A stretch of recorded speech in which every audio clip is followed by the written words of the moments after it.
Well, it's 9 o'clock. Yeah, It's 9, so why don't we get started? Yeah, he's You guys are ready? getting nice and steep.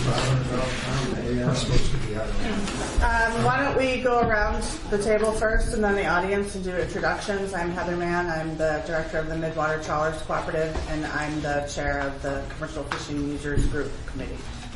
Mark Newell, I'm the commercial fish buyer rep. Clint Thunderbird, Fort Dock 7 rep. Karen Hewitt, Administrative Supervisor for the Port. Don Moon, International Terminal Supervisor. Aaron Bress, Director of Operations for the Port. Ken Gibson, Commercial Marine Harbor Master. Ted Gibson, shrimp crabber. Gene Law, shrimper trawler. Bob Howie, tuna salmon. Bob Eder, fixed gear, vice chair. David James, the Water Fleet. David Olson, retired fishery biologist. Jim Burke, new commissioner number 5. Fred Yack, another trawler. Jerry Vinegar, fisherman, Dock 7. Mike Story, Whitey fisherman. Jennifer Shock Stevenson, Newport Fisherman's Wife. Great. Is there a sign downstairs directing people upstairs? At the front door there. Okay. So let's take a look at the agenda, and are there any changes to the agenda, Karen or Aaron, that you've identified? None that I know of, no. Okay, anybody on the committee have any changes?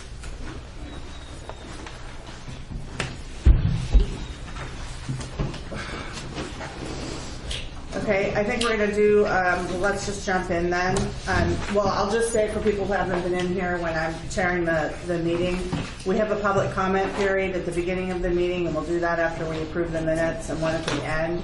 I tend to take public comment throughout the meeting on each agenda item because I think it's helpful to hear what people have to say. So you will have that opportunity during the discussion unless it gets out of hand, but I like to just take public comment throughout. So just for everybody that's in the audience. So first off, we're going to take care of some housekeeping and approve a bunch of minutes so that we can get them signed and off. So hopefully people took a look at their packet when they got it. Karen, I have one correction. Okay. On the actual September 6th. Okay. One's under the International Terminal Status Update. In two places you have down, I said that I was contacted by attorney Kevin Banks. Okay. His name isn't Banks, it's actually Mannix, M-A-N-N-I-X.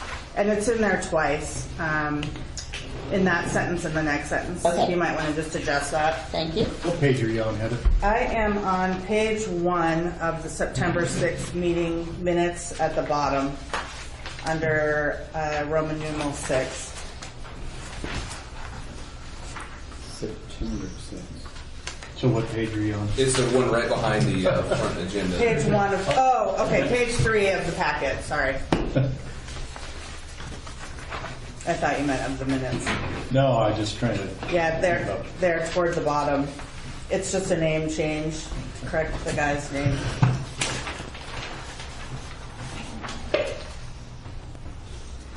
But I went through the rest of all the minutes, and that was the only thing that I found that was an issue. I'll make a motion to accept the minutes with the changes with the guy's name. Okay, is there a second? I'll second that. Okay. Any opposition to that? Motion carries. Okay, so and I'll just sign those before the end of the meeting, Karen. Is that Yeah, you and in this? is it you and Bob? I think I have a signature spot for both Yeah. of you again. Okay. Okay. So why don't we just have a first public comment period, if anybody has anything they want to say up front before we jump into the presentation on the rates. Fred?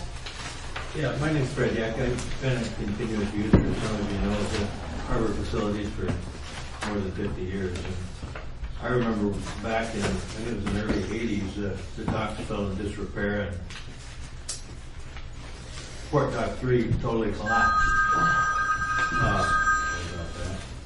Fort Dock 3 totally collapsed and about, I don't know, 3 or 4 shrimp boats ended up on the beach up against the seawall there, one of which David Jinks and I owned, called Blue Fox. I think Leslie was one of the others, and several others.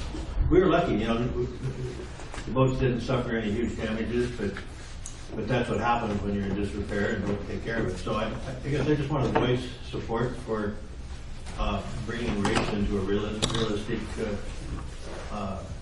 amounts, so that not just that we can take care of the, maintain the, you know, just general maintenance, but also take care of some of the delayed capital improvements that need to be done to keep these docks in good shape. I mean, nothing is more important to any of our businesses than the safe moorage of our boat. And yet, on this, the rates as they are now, a 40-foot boat at $46 a foot is $1,800 a year. A 70-foot boat is $3,000 a year. I mean, I personally, I think those are ridiculously low rates if we want to get realistic and take care of our docks. Nobody else is going to do it for us. People in town aren't going to vote for a bond major to repair our docks, and we're not paying our own way. So I think we need to get the rates up where we can take care of ourselves. And if the rates aren't ever going to get us there, I think, you know, I don't think a general obligation bond is going to work, but, you know, there is the possibility of a revenue bond that would be based on a certain percentage of the rates. In other words, you raise the rates a specific amount specifically to cover a revenue bond that would rebuild the docks, and possibly that could come along with matching grants or whatever. But to start with, we got to get the rates realistic. You can't tie up a skiff for $1,800 a year at most marinas, and yet our rates are way behind the times. So those are my personal views, and I think we need to get the rates up where we take care of ourselves and don't look for somebody else to take care of us. Go ahead. Could you say your name, please? Sure. Greg Spear, I'm the Operations Project Manager for the Army Corps of Engineers, Jonathan Harbors. I wasn't sure if this was the right venue, but I took a chance to come by, and I just wanted to show my appreciation for all the fishermen, and specifically the crab fishermen that are helping us to keep the pots and the gear out of our disposal zones when we're here. It's very important that we keep that clear. You guys have been working with us really well. We've had lots of problems up north in Washington, but have not had any problems here. So just wanted to say thanks to everybody for helping us out, because it's really important when we're here. We're pretty expensive, and we want to get the job done, so time is of essence. And us not having to deal with any gear, come get the work done and get out, value to the port and to everybody here. And again, just want to say thank you for help working with us and keeping gear out of the disposal zones and the dredge zones. Great, thanks. Any other comments up top? Okay, Aaron, excuse me, I'll turn it over to you and you can go through your presentation. Okay, good morning, everybody. I put this together because the Port Commission asked us to provide, asked me to get something together for the Commercial Fishing User Group on rates on in sections 1, 2, and 3 of the rate resolution, and see if we could get some feedback from the committee by the next meeting, which is at the end of July here. So, Aaron, do you want to set up why, so that the commission did take action, right, to raise the rates based on the commercial fishing? Is that in your presentation? The background part? I actually didn't add that as background, but so I can explain it. Yeah, they didn't. They went with the standard, the recommendation that the committee made last time, and then was to increase on the same scales last year, and then evaluate, especially sections 1, 2, and 3, to figure out a good way, methodical way to move forward and figure out if we can increase rates and where we can do it and how we should do it. So that was what I recall as the main purpose for it. And so this feedback from this committee would go to the commission at their next meeting, and then will the commission be taking some action at that meeting or at some future time to consider amending the current budget or the current rates? That's my understanding. That's the intent, is that we're going to need to do some budget, some changes to the budget, and these recommendations will flow right into that. As far as what action they'll take at the next meeting, I'm not sure. We'll have to wait and see what we can put together, and then we'll make some. hopefully some pointed recommendations to them, and then they can easily implement it, hopefully, so. Okay, and then I had one more question before you start, and Sure. that is, the former general manager at the last meeting that we were all at said that even with reduction in what he had proposed for increases, that all the maintenance projects, remember you asked David, I think, a specific question, and he said, well, all those projects can continue regardless of what the rates are. Is that going to be part of this discussion? I didn't make an evaluation on that. It was all I could do to get some, what I thought were realistic numbers together on the cost of things. And so that was one thing I was going to mention at the beginning, is I haven't made like a global evaluation on how this fits into the overall plan for the port. I haven't had time to do that. So Because I think one of the biggest complaints that we had had and others had had was that, you know, there were some significant increases in some places, and I don't disagree with what Fred's saying. We need to be able to pay for ourselves, but we weren't sure how the increases had been derived, but more importantly, where the increases were going.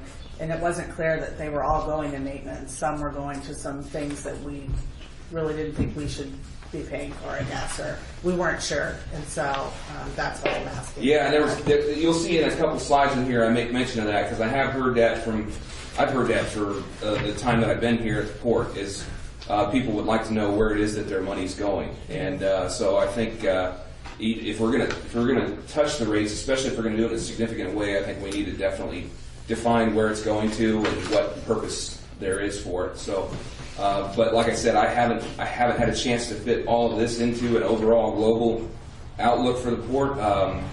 Just haven't had the time yet. So, Okay. Thanks. alrighty.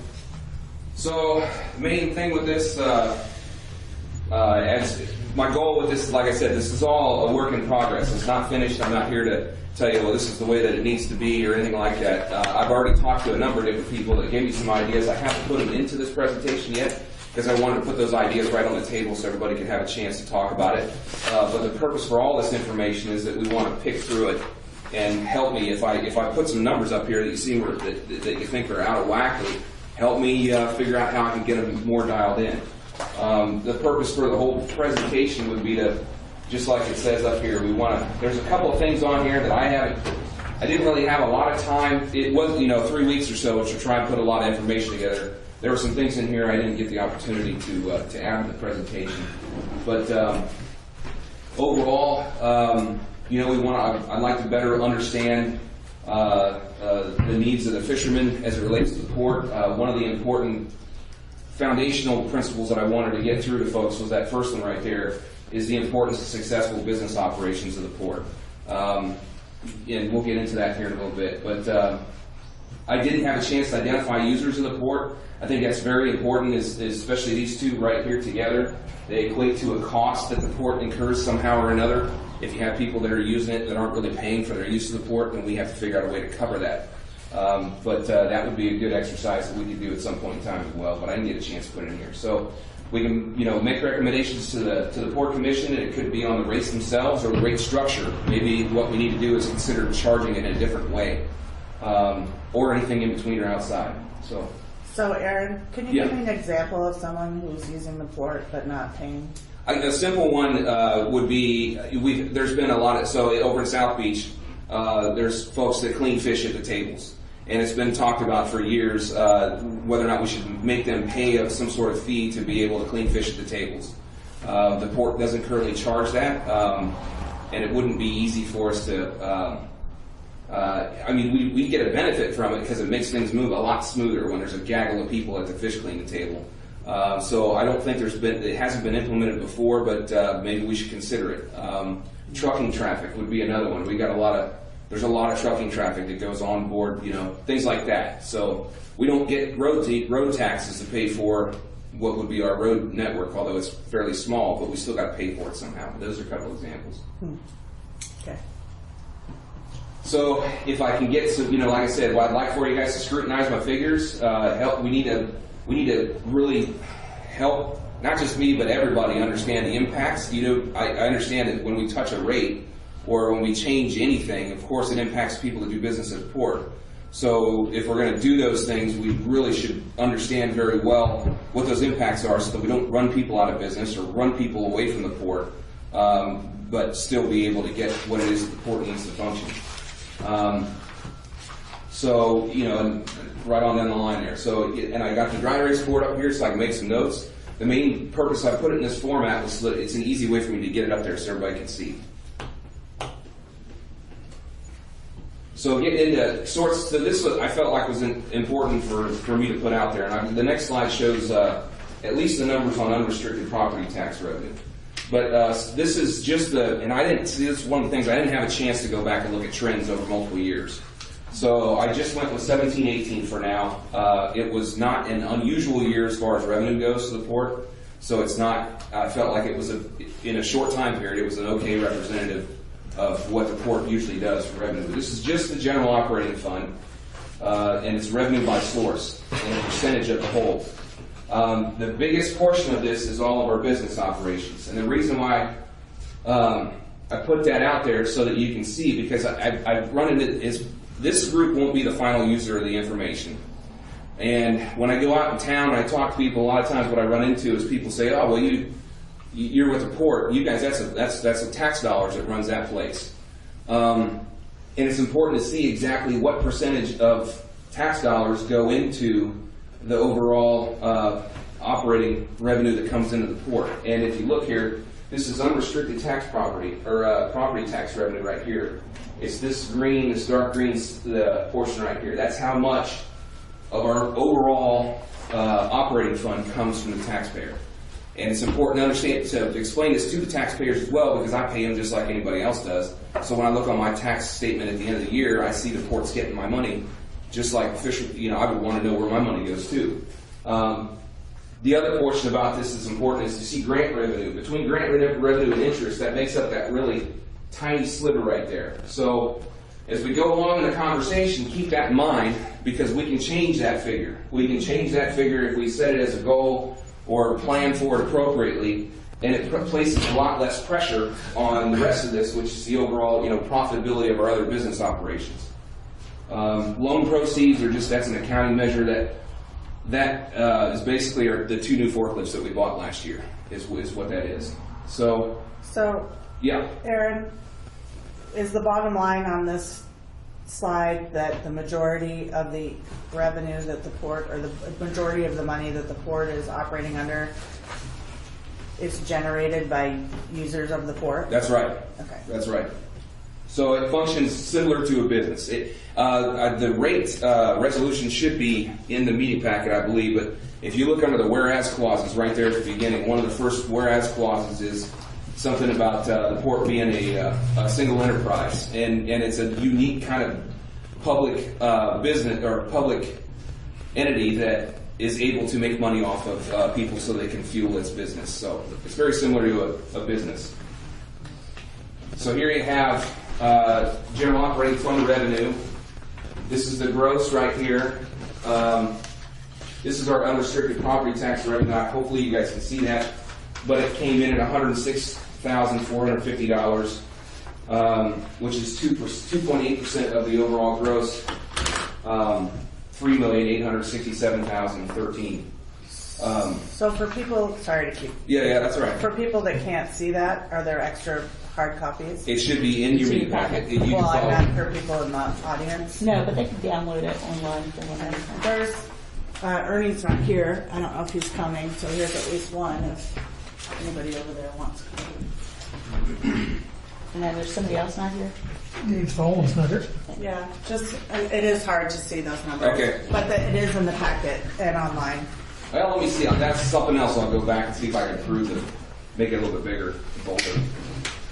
So, and then you'll see right underneath of it, this is the bonded debt fund down here. And this is also, like as a taxpayer, you'll see this on your tax statement as well. We're also drawing revenue from bonds that we levied, that the public voted for. And it's important, I think, for the reason why I didn't include that in that previous pie chart in this right here is because it's restricted property tax rate, so it's not money that we are supposed to be able to apply to our overall operations. It's basically money that was voted on by the taxpayers for a specific purpose. So that money, as it comes into the port from the taxpayers, we are supposed to flow it right back out to debt service on those activities, and that's what we've been doing. So in 17-18, that was approximately $980,116. The 99.8% of that went to debt service, and even at 0.2% interest, we can't use for operating funds. So it puts our overall tax revenue on an annual basis right around the $1 million mark. And bear in mind, our overall budget is 15. This year, I think it's 15 million. So that gives you an idea of how much tax revenue we got coming in. And this is why I excluded that from the overall figure. So you look at this whole thing, it should cast a light on how important it is for us to be profitable in our operations. And it's understood that we're not going to, we're not planning on funding 100% of the, say for example, the commercial marina. The port's not going to pay 100% the replacement of that entire marina when the time comes. We will probably go and get grants for that. To me, I think it shows how important the grant process is, and it also, it seems like common sense to me that what we would want to do would be to as we plan and as we look at the rates, we would want to figure out what percentage of the cost of replacing whatever asset it is that you're looking at is going to be funded by that grant revenue, because that's the point, that's what makes us very, we're in an advantageous position when it comes to public money, because we are a port in getting grants, and we haven't really planned in that manner. Well, since I've been here a very short time, so I can't really say. But right now, it doesn't appear to me like we're making a strategic choice that we're gonna bring in a certain percentage of our revenue by grants, or in replacement of any kind of asset. It's important to understand the purpose for our charges when we charge people. It could be for maintenance, it could be for replacement, it could be for labor.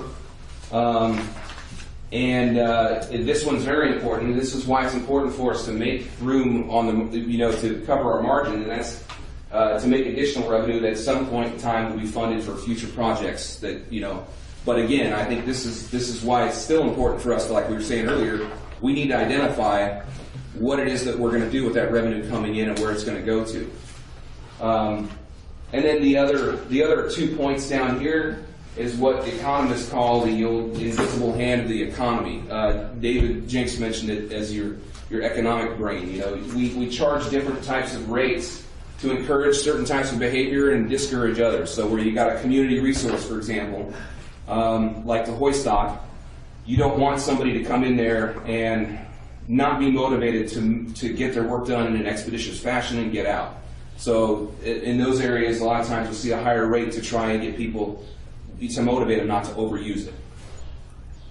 And then the final point here is, this is a problem that I've had with a number of the rates that I can see, is that we want, especially where the rates are designed to motivate some kind of behavior, we want to make sure we got a mechanism in place to actually capture it.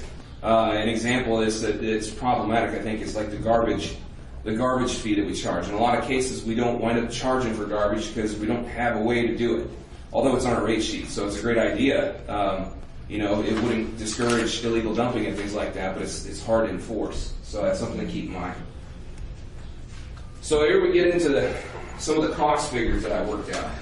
And the other thing too is, like, this is the point where you guys see numbers up here that ain't right, please let me know, so that we can take a look at them and I can go back to the drawing board on some of it. So fortunately, we just bought 2 forklifts last year. The numbers were pretty easy to get.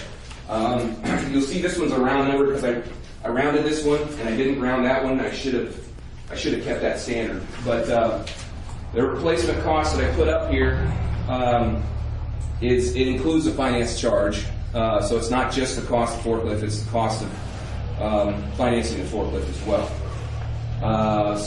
And we're 10-year lifespan and 5,000 service hours. I took a look at a couple of them, and that's pretty standard for us. They last about 10 years, and that's about how many hours we put on in that decade. So when you break the numbers down, that number right there equates to about $10 a service hour cost of propane per hour. I got that by talking to the guys, asking how frequently they fill, and then took the current price of propane, so that's going to vary. Annual maintenance is fairly easy. That's only preventative maintenance, not corrective maintenance. So any casualties we have on the forklift, anything we break or anything that breaks on the equipment, it doesn't count that. But as far as what's projected on annual maintenance on the forklifts for each type, that's what it is. Total cost per service hour would be about $12.08 minus tires. I didn't include tires on this. I just didn't get enough time to put those numbers in there. But so we're in the ballpark on the smaller forklift of the actual cost as far as the rate goes. Something interesting about this, you'll notice that there's 2 forklift rates, the large and the small. But we have 3 different sizes of forklifts. Because Don's got that, it's 25,000 pounds, right? He's got that larger heister out at the terminal. So, and if you look at this rate right here, we're looking at a cost of around $22.55 per hour to run. This is the new heister that we just got out of the terminal. So it's the one that you guys see the most. It's a 9,000 pound, right? 11, sorry. These are 9,000 pounds. So they're 3,500 and 6,000. Anyway, all right. So regardless, these costs are associated with the smaller heister that we have at the terminal. I looked at the hours and how much we use the large heister. We don't use it that much. It's only got 3,200 service hours on it, and we've had it for, how many years did we say that was? At least 15. So, and it's an older, we bought it used, so we're not putting very many hours, but when we do put hours on it, because replacement cost for that thing depends on how we do it. If we bought another used one, it wouldn't be as high, but if we bought a new one, we'd be in the hole on that one pretty sound. But if you look here, you got costs about $22.55, and we're charging $32 an hour for the forklift out there.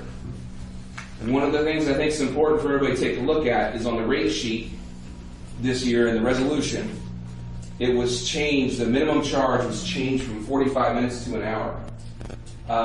It would be good to get some comment on that too, I think, from everybody, because we do have a lot of charges that come in less than an hour's use. I mean, heck, we have some that are just like, 1 minute? Yeah, very quick, very short service. So we don't normally get billed for the 1 minute forklift jobs. Oh, good. And that's something else to keep in mind too. A little bit easier for Don, I think, to run that way. More difficult for the commercial marina to look and say, yeah, this is a 2-minute job, because there's several different employees that work out there, so it's a little bit harder to make this kind of judgment calls. Yeah, go ahead. So, if I look at the numbers, the small forklift, you're actually charging a little bit more than what it costs to run it, right? Right. But the large one, you're charging $10 more, give or take. The small one was just replaced, so it's basically a wash. You're not collecting additional money to purchase a new one in the future. Is that what the additional money on the large forklift goes to? Or is that too fine a scale to... Well, it should be, if we take everything that it costs to purchase it and maintain it over the lifespan, it should be that $12.08 would be a break-even number for that forklift. For the larger forklifts at $22.55 an hour, it should be a break-even point. So if we're charging that much, and I also, I believe, I don't have it on the next slide. I didn't break this one down as much detail, but on these numbers, I took that cost over 10 years and I applied a 2% annual increase to it and figured out, what it would cost to replace it theoretically in 10 years. So those are basically break-even numbers. So that extra room that's in there on this one, and then on this one, is revenue that should be applied to some other purpose for the port. Go ahead.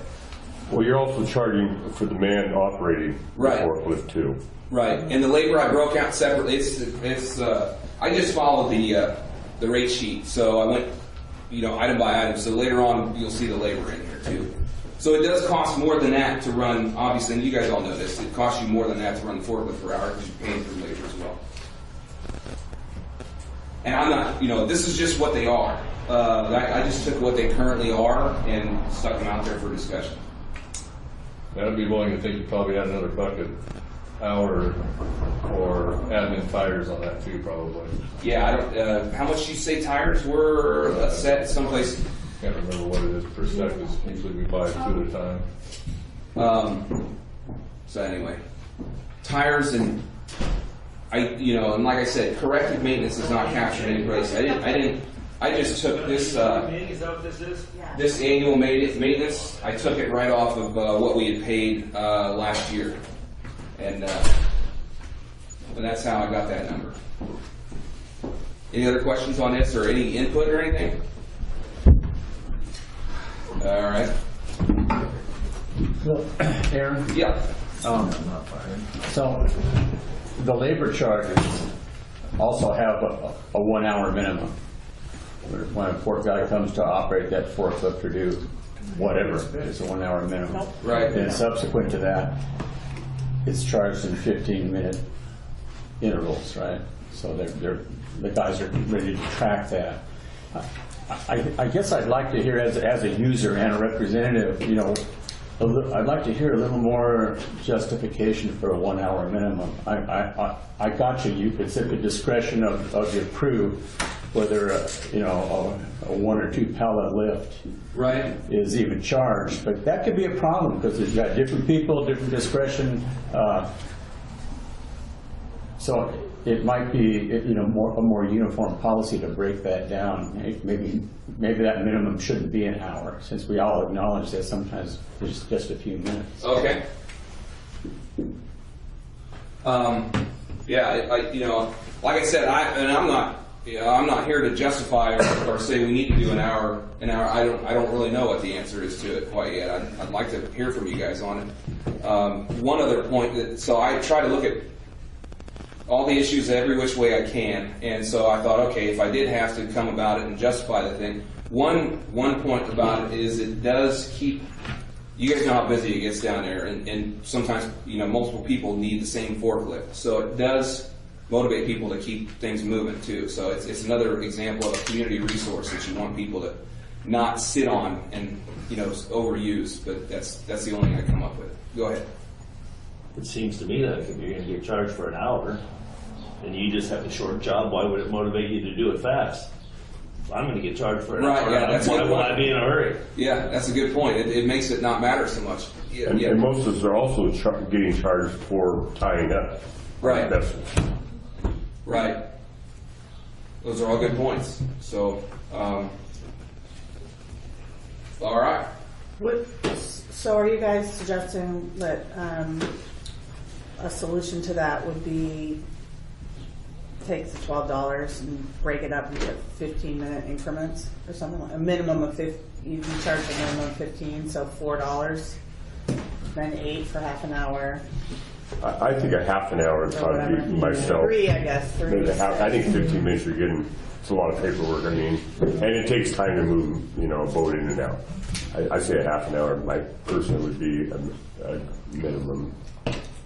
So it was 45 minutes, like I said, and then we moved it to an hour. And this is something that has to get changed by regulation, and it gets changed back. So, what was the justification to changing it in the first place?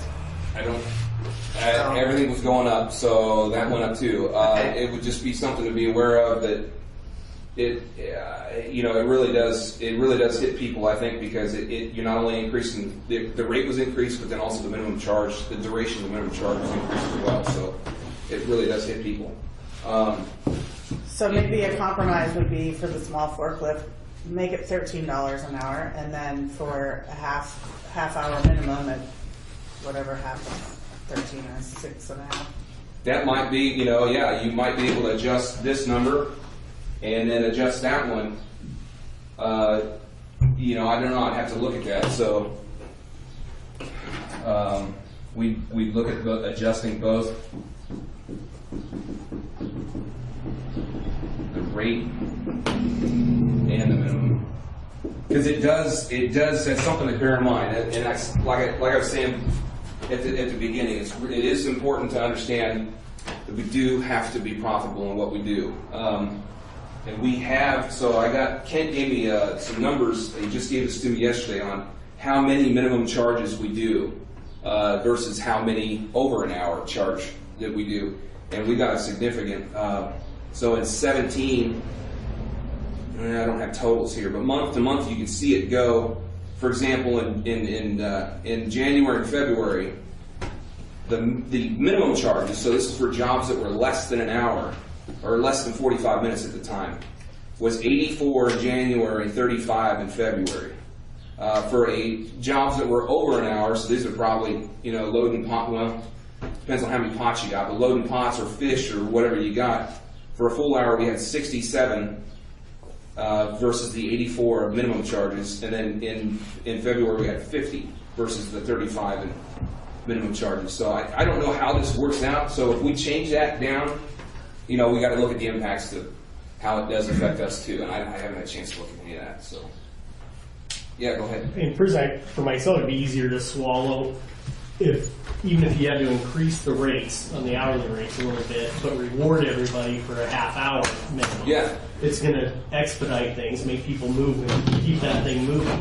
There's a lot of things chase people. You go there and you watch, you're getting an hour minimum, and you watch it do 5 people in that hour. Right. Yeah, well, yeah. It's like, just like Mike was saying, maybe it motivates people to go a little bit quicker. That's another good point.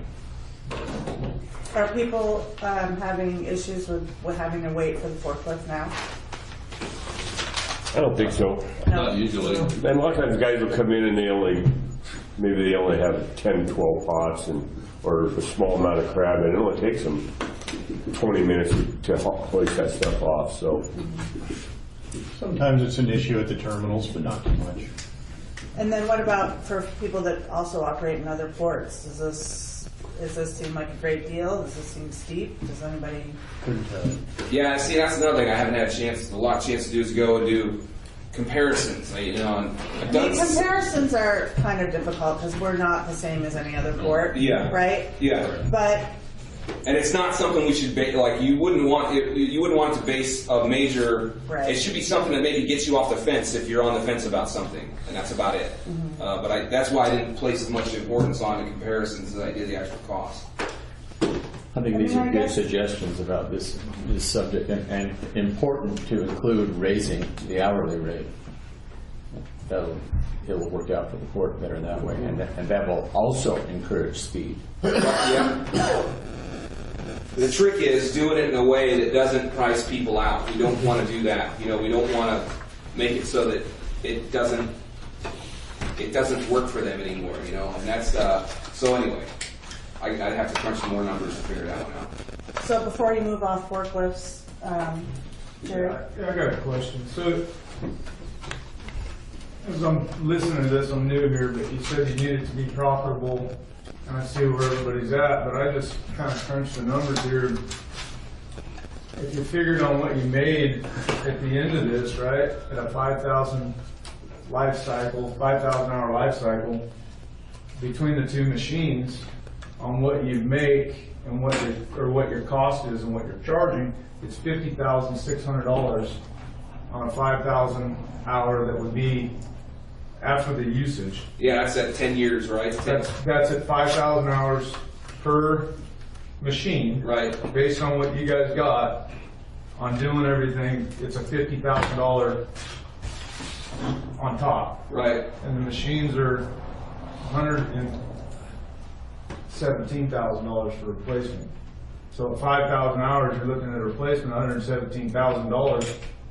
I mean, just simple math on the computer, you're in the whole 50 grand.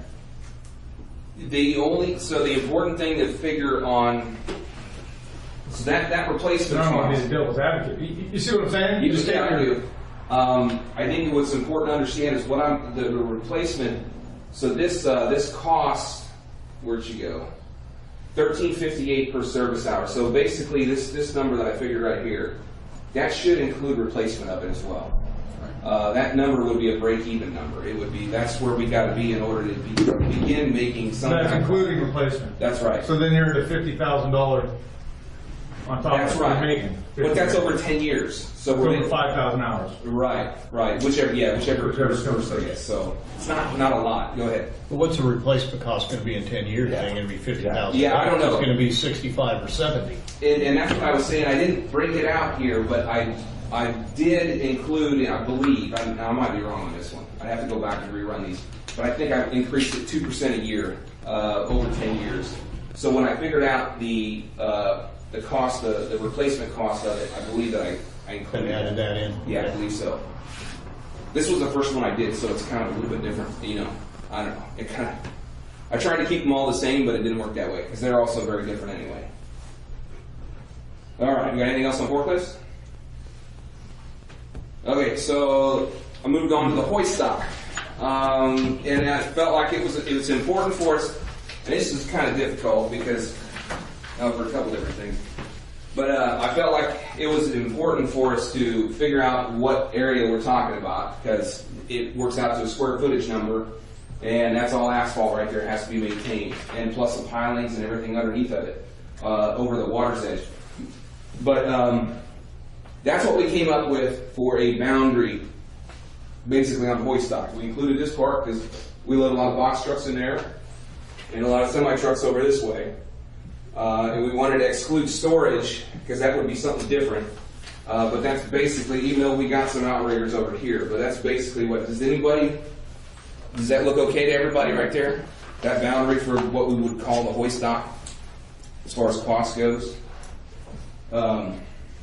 All right, so that's 25,242 square feet is what that is. Okay, so this is right off of the rate sheet.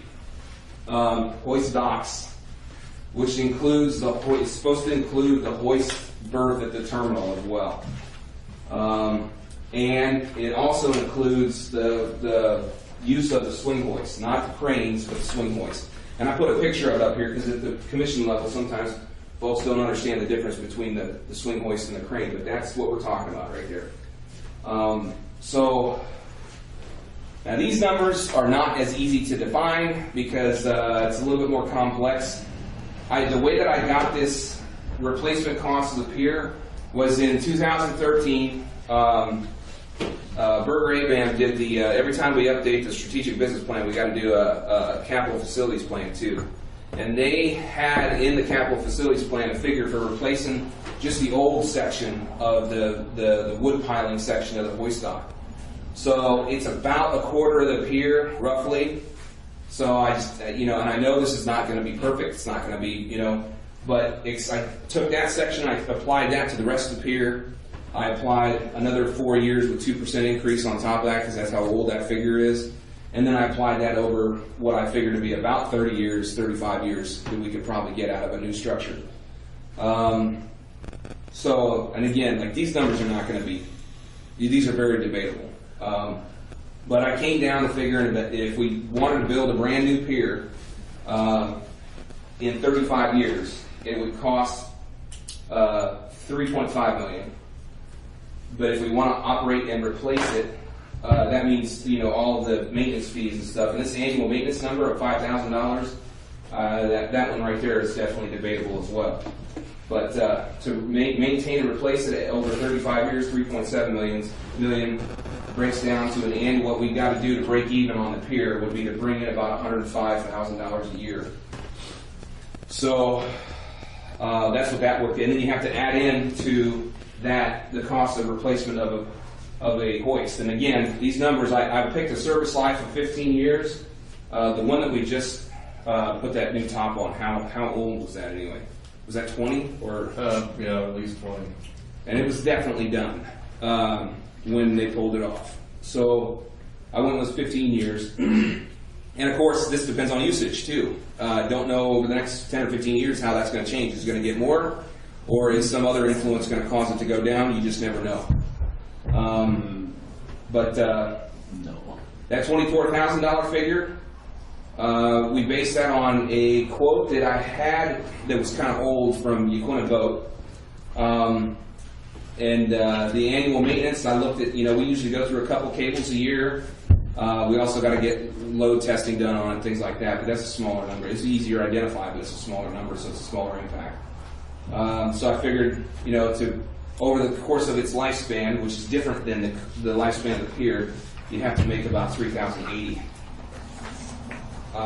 So that's kind of the way it works out. We got 2 hoists on the, and this is something it's different for the terminal, because the hoist is different out there, and I didn't get a chance to go back and figure that one out. But if you're just looking at the hoist dock, annual maintenance on the swing hoist ×2, that's how it works. So that's about the revenue that we would want to be making at that location in order to fund 100% of some sort of replacement. And like I said, you could back that number down by saying, okay, we're going to fund half of that by grants, or maybe we're going to do some other kind of project that's going to extend the life of the thing. So we could change it. But anyway. So Aaron, I have a question. Those numbers together add up to just under $250,000. 223,748. No, this slide you were just on. Okay, this one right here. Yeah. So that's how much that you want to be making on an annual basis? It should be a combination of this number and this number right here, roughly. 111,874, 61. Oh, not the 105 isn't included. No. This is broken out. This one's broken out from this one, but if you combine these two together, it should equal that number. So, are you generating $118,000 off the? That's what I was going to get at. We're not. Well, yeah, actually we are. So this is another problem that we kind of have sometimes. The numbers, as far as the way we account for them, don't line up. Like, unfortunately, our accounting does not define the hoist dock like that, and it should, I think, because if I look at hoist dock revenue, we have to break out a bunch of things that are in here. Where'd she go? This is hoist dock revenue. So what we've got for hoist dock and services in this roughly the same time period is $328,413. So if you figure that, we're doing okay because we're clearing that $111,000. But unfortunately, that includes lot storage. So you have to pull out of that 328. You got to pull out about 78,000. And then the bulk of it though is service dock tie-up and Swedes dock tie-up. So more or less, we're doing okay as far just just on the pier itself. But I think our accounting numbers should line up the same way. We shouldn't have to do math to figure that out. And I don't know why lot storage is included on hoist dock revenue to the tune of $78,000. So, any other questions on that? Yeah. Well, I mean, the exercise is great. I think it gives everybody a good idea of what it costs to operate the port, where the money's going and everything. But the failure is that, as you list these things and you show the replacement cost over 10 years or anything else you have up there, is you aren't taking into the fact that that revenue goes into the general fund. There's no fund set aside to maintain any of this equipment or to buy new equipment. So as you're looking at this program, you're thinking, okay, well, we're going to put so much money in and we'll have this money there when we go to replace this forklift. It doesn't work that way because the general fund, the administration, and everybody else has to live out of everything that's coming off of this. So if there was some way to dedicate these funds to replace this equipment or show how it's going to be replaced in 10 years, that would be really helpful. But it's not there because the cost of doing business for the overall port continues to go up every year. You got PERS going up, you got public employees retirement system going up, you got healthcare. Everything that goes up has to come out of this also.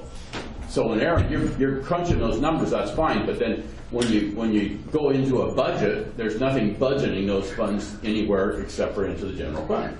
So yeah, that's what I was. So you have to add on to that also as you see the cost of business going up. You not only have to go add on 2% a year to extrapolate the cost of the new forklift for 10 years, you have to go into the general fund and look at what it costs for the port to do business for those 10 years also.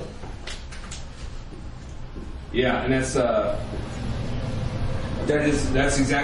kind of what I was getting at when I said our accounting doesn't even line up. Doesn't line up with like it's hard. Like I can't tell you what I couldn't tell you where that extra revenue would go to. Just don't know. Like you said, it'll go to many other. Not only does the cost of things going up, but the number of things that we have to do increases as well. So, say, for example, 20 years ago, we didn't have to have a 1200Z stormwater permit. We didn't have to have a 1200C permit. We didn't have to have, so all these additional requirements that we have, it increases the cost of things, not just, we have to do more things as well. And that's one of the things that increases the cost of stuff is government regulation, everything else that we have to do now that we didn't have to do. And it's going to be the same thing in 20 or 30 years. It'll continue to go up. So all the replacement money isn't actually going to go for replacement? Right now, I don't know where it goes. I couldn't tell you, it's not organized such that revenue that comes across the hoist dock goes back into the hoist dock. And I think that's one of the problems. I would guess that's one of the problems. That's how we get docks the way they are right now, because the port just constantly reacts to what snake is trying to kill it at that time, and that's where the money goes. And then before you know it, oh God, now we have an issue over here after 20, 30 years that hasn't been addressed. So anyway. But we do, that's not putting down the fact that we do need to operate underneath a replacement cost basis. There's no way around it. You have to pay for your manpower. You have to make sure you're covered on that. You have to make sure that you're covered on the machine and wear and tear that you're using. But there has to be some type of mechanism to where 10 years down the road, what will happen is there won't be money there to replace that. 10 years down the road, the port will go to the bank and borrow the money. It's been going on forever. And so that's the main problem but you're still addressed with the fact that you have to feed the animal that's taking care of the business. So that's where this goes. There's no line item that says X amount of years is going to go into the cost of maintaining the equipment that the port has to service our vessels or anything else with.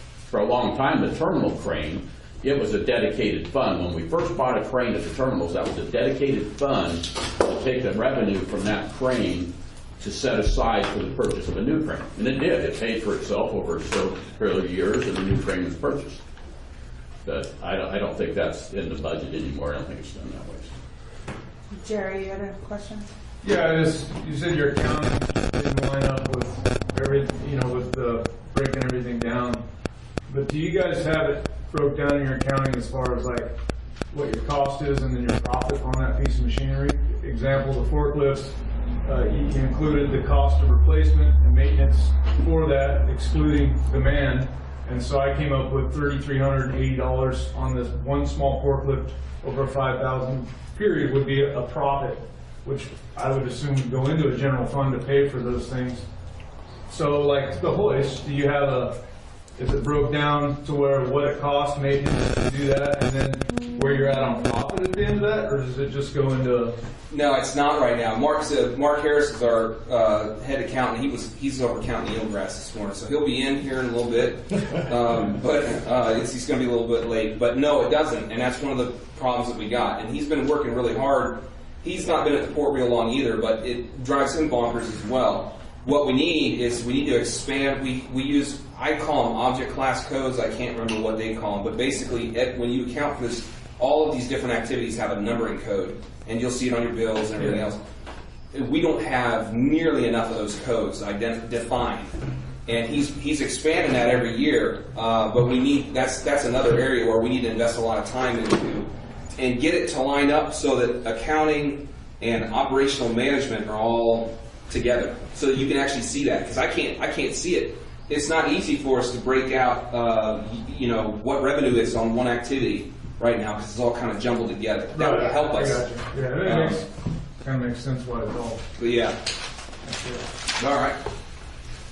Does the port have a maintenance fund, just strictly for maintenance? Yeah, I believe. Could you break one a maintenance for machinery?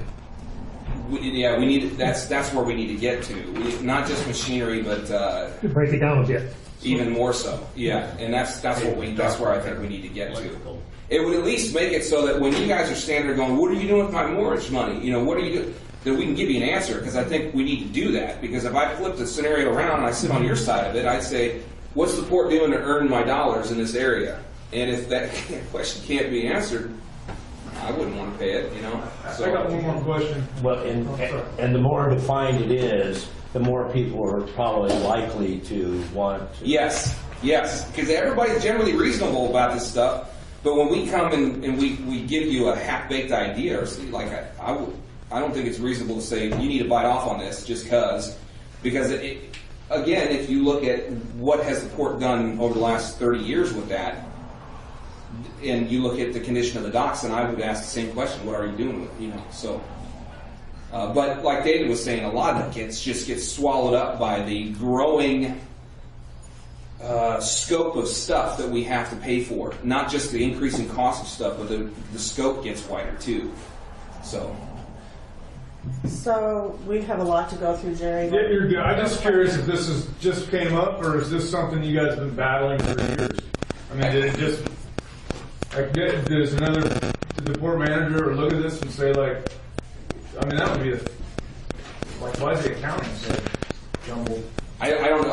Well, I can tell you this much: we are so far behind in the realm of automation. Automation would help us do this. It'd take you a whole stack of accountants to do when you're doing it manually by ledger. We aren't very far removed from that process as a port. Not long ago were things done manually, so we're still trying to get more things automated, and that will help us get there. Has anybody looked into getting a grant to move into the 21st century in terms of... Well, yeah. So I have. It wouldn't surprise me if there was some money out there to There is technological. Yeah, there is. And that's again what casts a very clear spotlight on the importance of somebody working on those specific items. But yeah, there is grants out there. I just went to a presentation earlier this week and learned about several of them. So it's out there. We just I can tell you, we just recently, if you'd told me 4 months ago we need to apply for this grant so that we can I might have been able to squeeze it in there someplace, but. Well, I think beyond the fact that it would move the port to a better spot, I think it would also help people. I hear complaints from users that say they get bills 2, 3, 4, 5 months after. 8 months, 9 Yeah. months. Yeah. So if you were totally automated, it would just be better all around. Way better. It's better for everybody. Okay. So hoist dock cranes, and here's an interesting one to look at. I actually got a decent replacement number on this because I recently got a quote from North Pacific Crane on a replacement for these things. And Yaquita I'm still working with them to give me one that's maybe a little bit different than North Pacific Crane. But so anyway, 20-foot reach, 5,000 pound working capacity. That was what I kind of figured a new one would cost. 125. That's the quote that I got from those guys. Roughly 20-year lifespan, annual maintenance $1,800. That's based on what we've actually done with annual maintenance of our current cranes, which may go down if you get a newer one. Maintenance and replacement cost at 20 years. That's again applying 2%.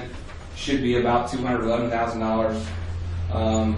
So when you break all that stuff down to an annual cost to operate the cranes, that's what it works out to be. So it runs into about $49 an hour. So estimated revenue for 18-19 for both our cranes at hoist dock is $9,000, and so that's a deficit. Is what they don't get used that much. But the thing about them is when they do get used and when they're needed for what they're needed, we don't have many other options, and they're really important to the people that use them. If you got to pull an engine or something, go ahead. Would the minimal demand on service extend the life of them if they were maintained? Yeah, that's a good point. It very well might. Yeah, definitely. That 20-year lifespan was just we could definitely change that. I think by these things have already lasted longer than that, right? Yeah. So we definitely, and they were older. They were surplus when we got them. So they I think that service life could probably be extended easily. That crane I heard came off rolling stock from the Vietnam War era. Right. And we're still using it, and it's working. Although, you know, yeah. Not that great, though. So, and our rate, you know, like I said, is $44 an hour at an approximate cost of $49 an hour. So we're losing some on those. We got 2 of them. You know, another thing that I bounced off of Kent was the idea of maybe getting rid of one of them and putting a swing hoist in instead. I don't know, you know, his point was that we have redundancy in the cranes because they are important. So if you need to do something and you need a crane for it, it's there. And that's a question of the users and how important do you think it is to have to definitely be able to bank on getting use of a crane. And if it's that important, then it's worth the cost. If it's not as important, it may not be worth the cost. How often do you use 2 of them during the same time? Very rarely. The problem is when you have a boat at number 2 and number 4, you can't always. The other thing is you can't always fit a boat that needs a crane job in between them. So a lot of times you can get one off to the other end and be able to do the job without causing any wait time for the boat that needs it. And what if one goes down? Seems to happen. Yeah. So that's that one. The next one is sweeps dock, and again, wherever you see docks and piers, the numbers get a little bit more theoretical. So these are completely debatable. Maintenance and replacement costs. So this is how I got this cost. I took the so we have a couple of quotes from companies that make floats for square footage of floats. I went with the LDPE floats that are made by Scotco Marine, that Anacortes Transpac, which is a company that contracts to put those things in. I talked with them for a long while about it. They put some in Dutch Harbor, some in Kodiak, some in Juneau, and a couple other ports in southeast Alaska. And they get heavy use, so I think I think it's reasonable to say that they may work for us. At least they might. $180 a square foot for floats. So that's the way it works out for 3,337 square feet to get new ones. We usually go with about $10,000 of piling. Of course, that's going to change based on the number, based on the price of steel, but that's about right. This number right here is kind of high. This electrical and plumbing, it's not going to cost us that much to get electrical and plumbing put on the dock when the time comes. But I put it there to make sure that we're covering the cost of their setup charges, you know, mobilization fees and things like that. So these numbers are definitely debatable over a 30-year lifespan. And an annual maintenance of about $1,100. That annual maintenance on docks really matters in how much you maintain the rub boards and what the rub boards are made of. But we broke it down to about $40 per linear foot if you got to replace whalers and rub boards. That's in lumber, or well, that's if you go with lumber instead of HDPE. So anyway, that you maybe have to do that once over that lifespan, as long as you stay on top of the rub boards. So are those installed numbers, like on the pilings, or like 10,000 of piling? Is that just for the piling? Or is that what it costs to buy it and install it? Right. Okay. So this number right here might be a little high, given that, you know. Yeah, I would think so. We probably drop that down. We're still got a heck of a gap, though, as far as revenue and cost. Here comes Mark. As far as revenue and cost goes, you know, we're making about 13,000, and that's a pretty accurate number because Sweets Dock is in our accounting. It's identified as Sweets Dock. So $13,539 is what we're making on the dock and usage of the dock. So even if we drop this one down a ways, it's still probably going to be a loss. But again, this is still another place that people need. They need to have it. When they need it, you know, you got to have a place to be able to do some dockside maintenance and get some hot work done if you need it, whatever. So I guess the question is there any services that would not cost us much that we can add there, or amenities that we can add there at not much of a cost that would increase usage of it. That's one thing that we could do there. Is it fully utilized now? It's not that, I mean, it's used, but it's not like and one of the reasons why is we're already at double transient rate for that. So this is like, it's the most expensive place in the marina for people to tie up in order to try and get people to, get in and get out, so somebody else to do some painting or whatever. The only time you put other boats there is when there's overflow, when the weather's bad and the marina's full, it can't park anywhere else. Right. So, it's in about as bad a shape as Port Dock 7 as far as, well, no, it's worse. This is because we got as far as the pilings go, because those are 8-inch pilings, right? I believe so, yeah. 2 of them are already completely broken. So we got 8-inch pilings holding the thing together. And that's not, you guys know what that's like. Cleats are small, it's hard to get a bigger boat in there. Yeah. So, anyway, that's that. Anybody got anything else to leave off? No, let's keep rolling. Yeah. City water, I'm not going to go into this a whole lot. We really dug into the city water rates. The bottom line is we don't make much money off of this. There's a small number of people that use it, but we are selling water at a cheaper rate than the city charges, and we need to raise it. I think that after we did it, it's a very complex, based on the size of the meters, the size of the pipe, how much you use, whether you're industrial or residential and everything else. But we should be charging about $4 something on it instead of our current rate of $2.40. To break even. Just to. Because this isn't something you want to make money off of. No. You just want to cover your costs. How do you charge for it? What's that? How do you charge for it? Is it just added into the mortgage? Because you can't charge per boat. No, this is a different service. This isn't vessel service. This is going to people in the fall when they run out of water. They bring their water tanks up to the terminals and fill them and take them home and put them in their cisterns and holding tanks. But when you're adjusting the rate on that, you shouldn't just be breaking even because you're having to bill for it. Mark's having to bill for it. You guys are having to have a manpower there, so it can't just be a break even. Right. There's cost. Yeah, there's costs involved. So put the costs on it too. And I would also probably say that. We don't want to we don't want to sell water we should definitely be, plus all the infrastructure all of our pipes and everything else. That's right. Because we do get a fixed charge. There is a fixed rate, on all of that infrastructure. So, but this is definitely one we need to raise. Fuel surcharge. So this is one that James brought up. This is one of the ones that really got me started thinking about rates because this is the problem. If we go with a percentage increase on rates, we have to go with the assumption as well that baseline number was based on some kind of reasoning. So, do you want to go through the story again on how we created this charge, or? Well, it was just a severe conflict of interest that was caused at the Port Commission meeting when the Port Commissioner owned the fuel docks, and she felt that she wasn't making the revenue because some of the boats were going to the terminals for fuel instead of going to her dock. Well, her dock wasn't even accessible to the size of boats that were fueling at the terminal anyway. So the port compensated her with a 3% surcharge on top of the fuel. And then she got that money directly. This is the Port Commissioner.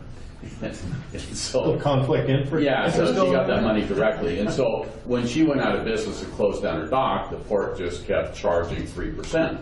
But now it shows in the new rates and fees that they're continuing to raise it up. The question is why is the port charging the surcharge in the first place? Well, that answered what happened in the past. Why are they charging it today? And when I was a port commissioner, I couldn't address it because I had a conflict of interest because I'm one of the fuelers up there. So, and there's no cost to the port at all as far as the fueling operations. No road cost. Maintenance, pavement. That's it. It's just pavement.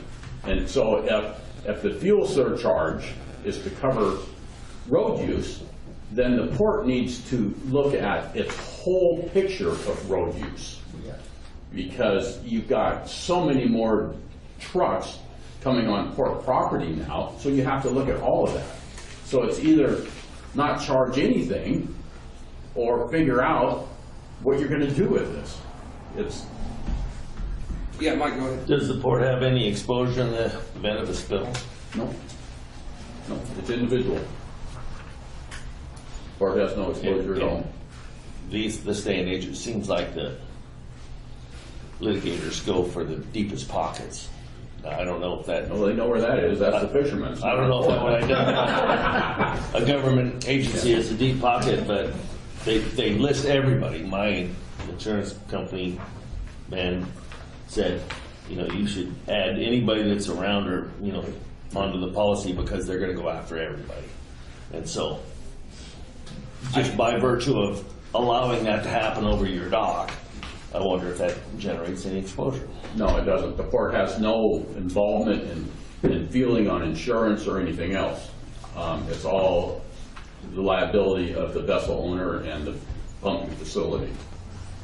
And that's true, and so one of the things that I think is also important for us to remember, is also especially if somebody spills a lot of fuel, there's going to be a lot of blowback from folks. And so the same situation is true. Like I don't know if you guys remember this Costco Busan thing that happened down in San Francisco a few years back. It's a totally different scale, but the principle is similar that I'm getting at, and that's that news cameras are all flying over the top of that thing. And see, in an event like that, the Coast Guard they don't do the oil cleanup, they don't do the response or any of that stuff. But because the news cameras are flying over and they show all the Coast Guard cutters right there at Yerba Buena Island sitting at the dock, and all the boats doing what they're supposed to do, there was so much blowback, they wound up removing the guy in charge down there, and it was a major deal. And there was a lot of lawsuits that came out of it. And so there is litigation. You got to defend yourself if you get sued over it. It might be in our best interest to take a little bit more of a proactive stance on those kind of things. And I would say that probably the first 10 to 15 minutes after a spill like that are the most important, because once it hits, you guys know how it goes, it just goes everywhere. And if we maybe it's in forward staging of, I've already been contacted. I got contacted a few weeks ago from Northwest firefighters about storing some boom out there. Carson Oil has a trailer out there. Those might be a couple of things to consider. I don't know. I certainly can say that the cost of trucks on the property is definitely, that's something we got to capture across the board. So, but we do need to say, what is it? Why are we doing it? What's the purpose of the thing? We got to figure that out. So if the cost of trucking is an issue, and if you look at the amount of fuel trucks that service there a year, it's very minimal compared to any other trucking use. If you look at Rogale and the amount of trucks that cross port property at Rogale, it's huge. And that's not calculated as part of their lease.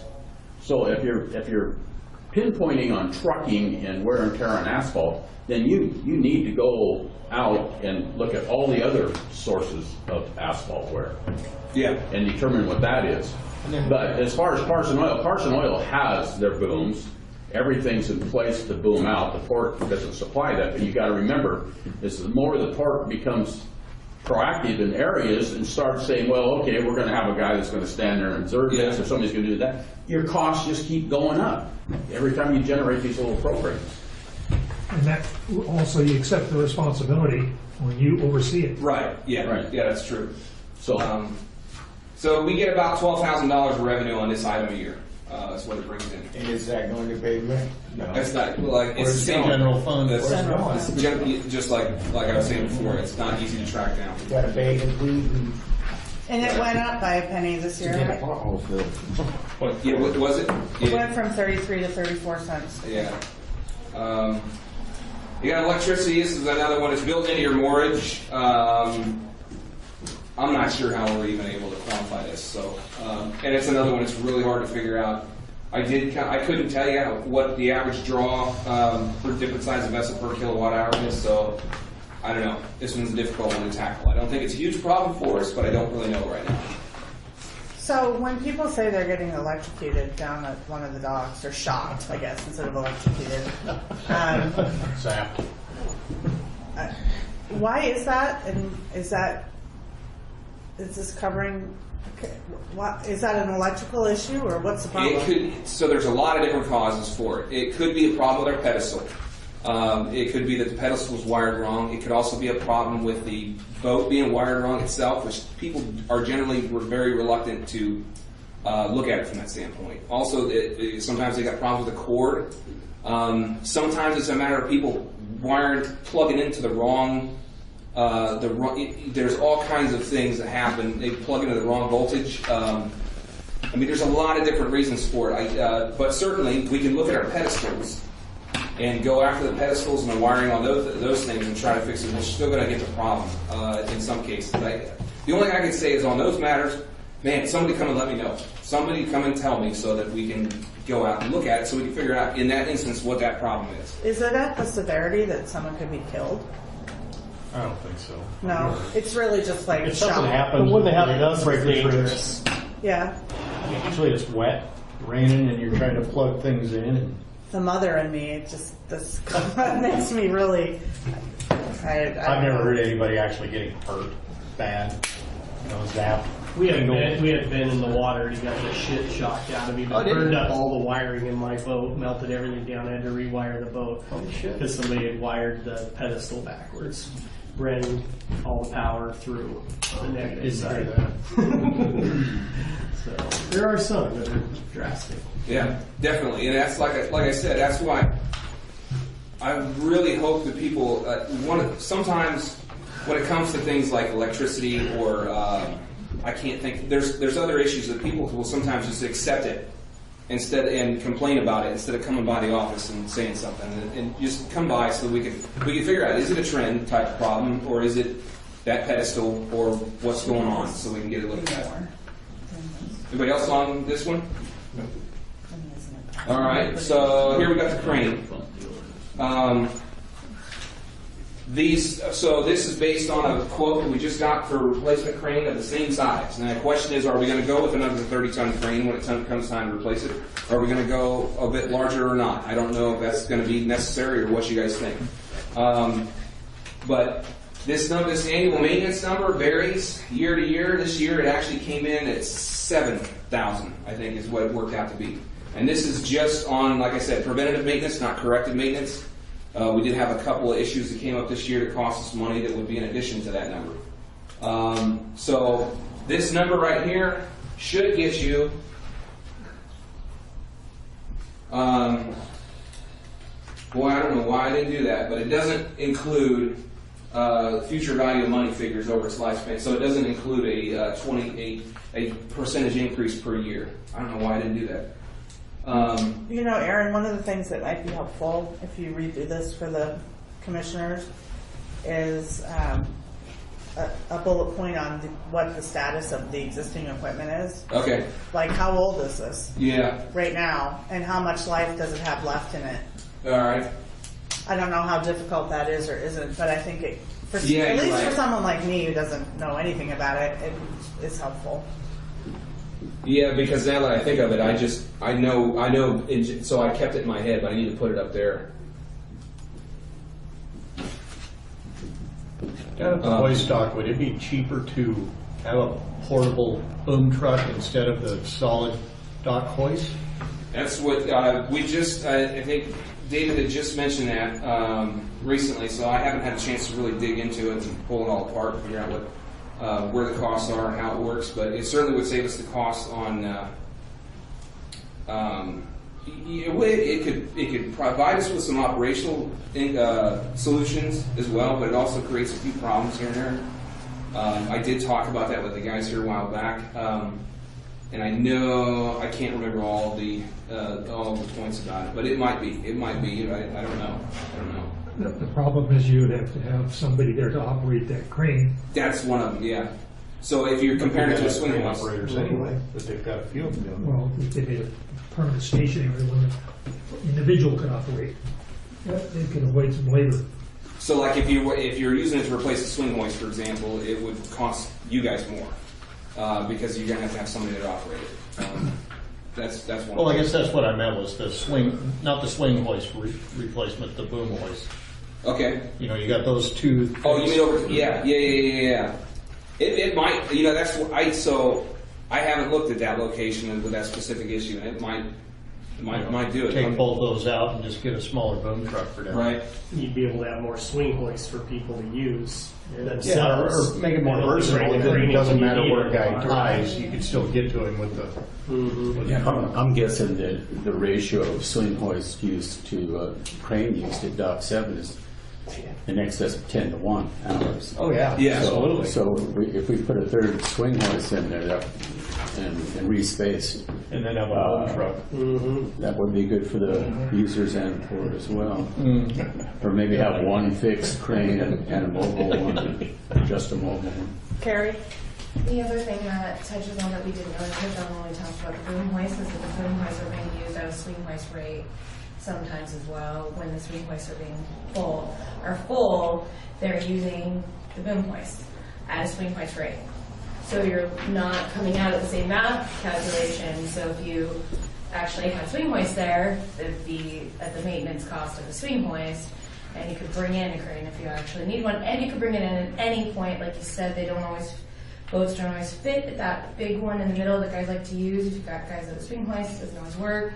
You can bring that thing in wherever you can.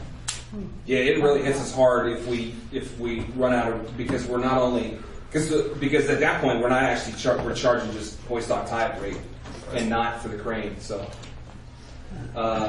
anyway, that's what I got on this. One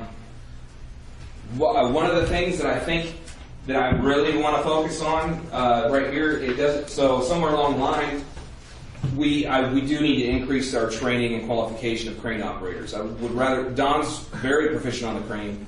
What I would prefer is to be able to give you, the trouble is there's only one of them. So I would prefer to be able to provide that type of service out there all the time.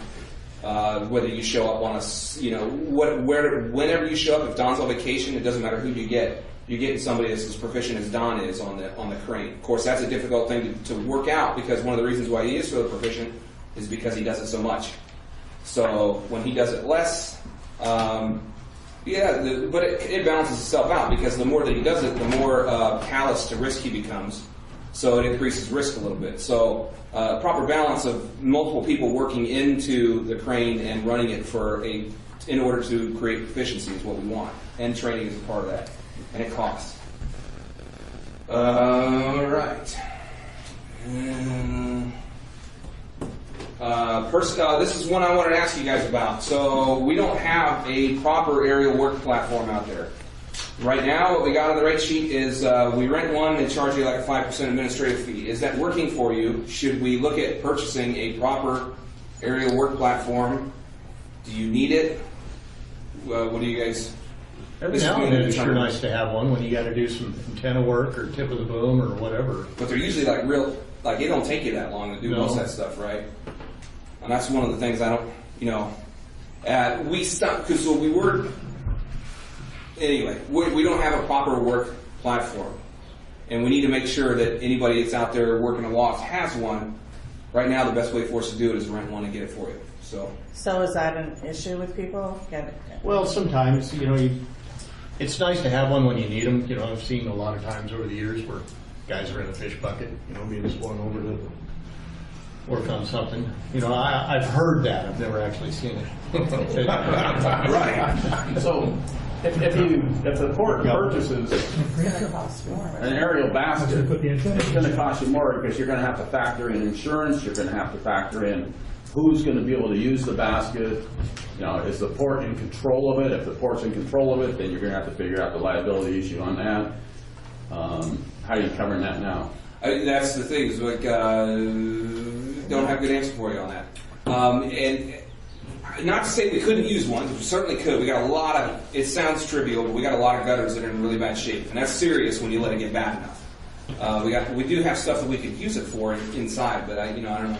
Yeah, we need to find out that a lot of those services can be contracted out a lot cheaper, because when you contract them out, you aren't paying your manpower, you aren't paying your labor, you aren't paying anything else on it. So, if you look over the year, your contracted services have risen sharply, but a lot of that stuff it's actually saving you money, because you aren't paying payroll taxes on it, you aren't paying manpower, you aren't paying health insurance on it. So, instead of having a piece of equipment sitting for years and use it occasionally, you still have to perform the same maintenance on it, so there's still a huge cost that goes with it. So some of those things you just have to look at contracting out. I don't know. One of the things that causes me fits too is that if you're going to go up in one of those, you got to have a harness. You're supposed to be trained in it, and the harnesses have got to be inspected annually and everything else. And we're property owners, so we're supposed to make sure that that stuff is happening. But anyway. Pump and line service, this is another very small draw on as far as we don't get much revenue off of this. That's about what it costs. I don't know if you guys got any input on that. Probably the port labor rate is the most important thing there, but that's coming up. Aaron? Yeah. Excuse me, pump line service, I guess it's something that I haven't personally encountered. Are we talking about pumping out a boat that has water in it? What are we talking about? Pumping out boats, and then also, like you said, if somebody, we don't usually charge for line service, but it's give a scenario where we would. Somebody during the storm had their tie-up lines break and go down and put another tie-up line or some sort of tie-up line on it just as a service. I mean, we could charge for that, and we have in the past at times. Of course, it would be hard, like in that scenario. We also have an emergency call-out rate, so if we got to call somebody in at like 2 in the morning to fix some situation, that's a different rate. But in any case, I might say that it definitely would encourage people to, they don't want to have to pay that fee, so they want to make sure that, of course, I mean, you're going to lose a lot of money if the boat gets underground and they're not around too. So. How often is it used on an annual basis? You got, I mean, it's infrequent. Yeah, it's very infrequent. Every several months. I'm kind of thinking if it's an emergency thing that happens to a boat, that we should only bill for the labor. And that pump is a community service item. Doesn't sound like it amounts to very much, but just the approach. Either way, it doesn't. I don't think it's going to hit us too bad. We could always, you said labor rate on. Well, I think what Bob's getting at is if there's an emergency with the boat, the cost to the fishermen is generally going to be pretty extreme. So the least, charge them for the labor and throw in the pump cost for free as a community service. Because if you lose the boat, you're going to lose a lot more to the port besides. I can certainly say that the fewer charges that we have on the rate sheet make it simpler for us to, and it's not like we're making a lot of money off of this anyway, so. Anyhow, all right. Okay, so storage. This is a fairly significant revenue earner for us in proportion to other things that we do, so it is important for us to get it right. These numbers, we got these as a ballpark from Road and Driveway on the cost per square foot asphalt. It depends on the thickness, obviously.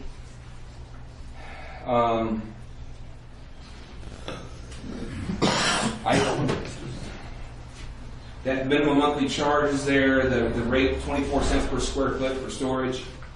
None of this cost right here includes the cost of demolition if you got to do it in order to put down an asphalt or grading or any of that stuff. So that's where it works out right now. Anybody got any input on storage fees, or do you guys think we're steep? Do you think we're cheap? I don't know. Anything else that rhymes with that? I'm looking at, maybe it's on the next slide, boat trailers. Oh yeah, no, I didn't put that. I don't know. Those look really cheap. Yeah. That's something that maybe should rise. I didn't. There's a number of different, and I didn't put that all in here. Boat trailers. Another issue that we run into is we have folks that'll get a parking permit for a box truck and then basically store the box truck. Because I think it's a good idea for us in the coming year to just put it on the rate sheet that if you're going to park industrial trucks for a certain amount of time, whatever it is, you get charged storage. Because we have done that in the past. It got a little bit sideways on us because we didn't internally keep an eye on parking permits. So it should be, I don't know, that's the way I figure. Because the parking permit structure is not made to generate a bunch of profit or revenue or anything like that. It's just made to go into the city's parking fund. So, but boat trailers, you said you look low. Anything else on that one? This boat trailers in South Beach. Yeah, that's a recreational thing, right? Not a. Yeah, I don't review those costs. We have one over at the commercial marine. Well, this is under this section. And that's why I think Section 1K -A and B. K1 So it's in on the. So maybe it's Dory's we're talking about. I'm not sure. I mean, you know. Could be. Maybe it's gear for the sailboat. Yeah. All right. The next one.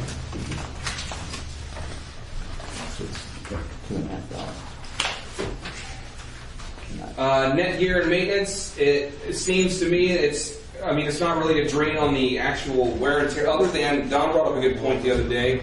Anywhere it does increase the cost of sweeping if there's a lot of pieces that are left over or anything like that. So There always is. yeah, and other than that, it's a matter of do we want to motivate people to move quicker or whatever. I don't really have any input on this rate. If it needs to change or if it needs to go up, I don't know what you guys think. Was the addition of the 7 calendar days max, that's new, isn't it? I think so. Yeah. Is there a justification for that? You're looking at the resolution right now, right? Yeah. Don't have one off the top of my head. You said 7 days calendar. So 7 calendar days max This is for the on- terminal. Yeah, but that's not enforced, Right. not by me. And if you're still working on your net, you're still working on your net. What are you gonna make them do, roll it up, unfinished? I would say that it's extremely difficult it's almost not really, how are we going to enforce it? Even if let's say it was right, I don't think we can. Well, I So- guess if you're not going to enforce it, I'm wondering why it's there. I think it's there so that people don't just desert stuff and leave it waiting there. But That's exactly what it is. Or maybe it's So like somebody doesn't go up and stretch out a net and just pay the bill and just leave it there. yeah, It's just a keep. Or there may be a time when we had like a bigger ship or something come in and it's been past 7 days. Hey, you got to get rid of this thing now. 'Cause it's been something with a little bit of teeth, so you can't enforce somebody getting it out of there. I know that there are stuff that there's a lot of port regulations too that aren't easily enforceable, but they at least give you the ability that if somebody abused it, you can say, oh no, there is a requirement right here. I would say that this might be unpopular, but I would say that you should either uphold your regulations or not. Because Yeah. if you don't for years and years and years, and Yeah. then you suddenly do, the person that you do it to might say, but you haven't Right. for You're right. 10, 15, 20 years. So to that- me, the way you fix this one is just say 7 calendar day max unless you have approval by the There you go. manager. There Or you go. something like that. Manager's discretion. And you're right. And that's the importance of it. You have to enforce regulations because otherwise what you do is you devalue the importance of them, and it gives people the ability to question what you're doing. So set it with all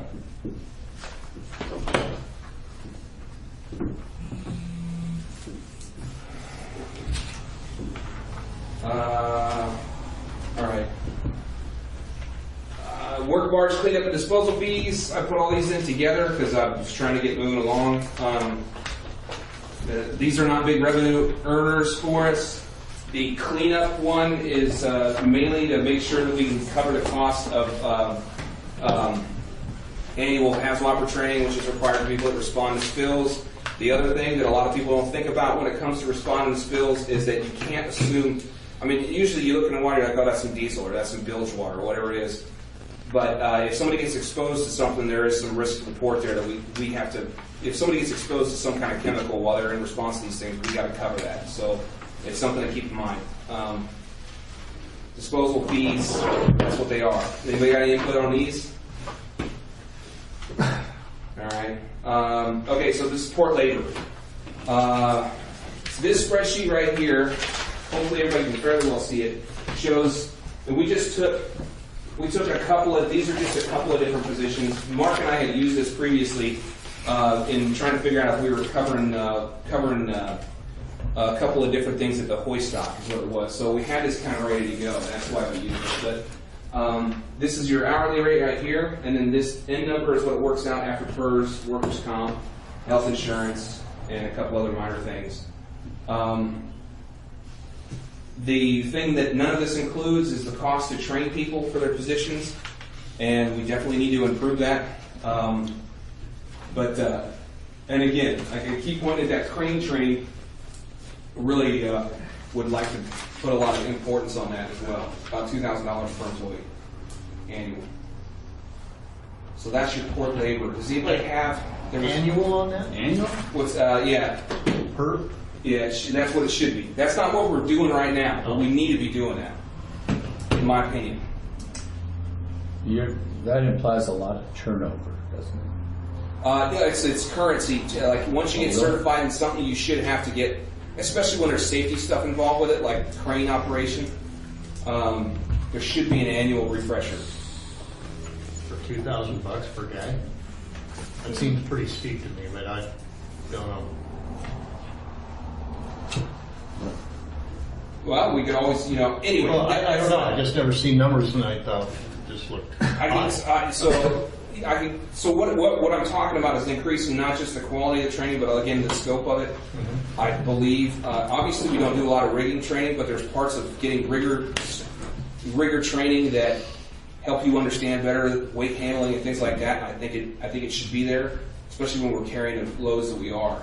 It's great that we got Don, but I'm looking at having to be able to bring along people back to that level from starting out, and that's what I think it's going to. That's about what I think it would take.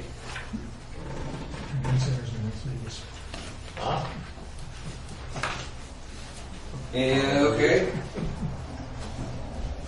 Pallet charge is just there to keep pallets from walking off, and it's been pretty effective. We didn't have that when did you say we implemented that? Probably about 4 years ago, maybe. And it's definitely been, it's worked. It doesn't happen unless the pallets walk off. And then $6 deters someone from taking a pallet? Yeah. Pretty much. Pallets new cost anywhere from $12 to $15 anymore. Yeah. They're crazy. Well, that's why I would take 10 of them and saying get more, them for yeah. half the cost. That's not the reverse, because I bring a lot of pallets. For that price, we're going to pick them out for you. I'll have one more use left. Maybe. Yeah. They said it's been working, so I didn't really. All right. Dredge spoils. Here's what a lot of people don't realize: we pay a royalty on dredge material. That's what it is at the state. It increased actually, so it's $265 a cubic yard this year. So did the state, and the state increased their royalties as well. And both these numbers moved up in a proportionate amount. So this one didn't seem to be real out of whack for me. But and we do actually make some revenue off of that because there's people taking sand off the pile over mill all the time. This is right here is a matter of covering the cost of keys and cars. This is cars because South Beach uses cars over the RV park, but also to motivate people to hang on to those things. I'm sure, as you guys know, one of the problems that we got is people allowing folks to have keys to the public or to the mortgage holder's restroom that shouldn't have keys. That's one of the reasons why we put a decent charge on it. So here's mortgage. Again, this is very theoretical because you're talking about the cost of docks and things like it gets much larger and harder to quantify. The one thing I'd like everybody to understand is that we have a waterway lease that we pay every year. This shows what we paid last year. Mark, these are the percent. These are based on percentage of total revenue, right? That's correct. So there's two ways of paying a waterway lease. You can either do it by a percentage of total revenue at that particular location, or you pay a flat rate. I don't know when they analyzed and we get to choose that. So we need to go back and make sure we've chosen the right way to pay for this, first of all. But second of all, that's the cost as it was in 17-18. We went and I took the square footage of the floats and $10,000 of pilings once again, and broke that out. And the next slide shows the numbers I came up with. NIT cost, man, again, much harder to iron that out. But here I was in moorage.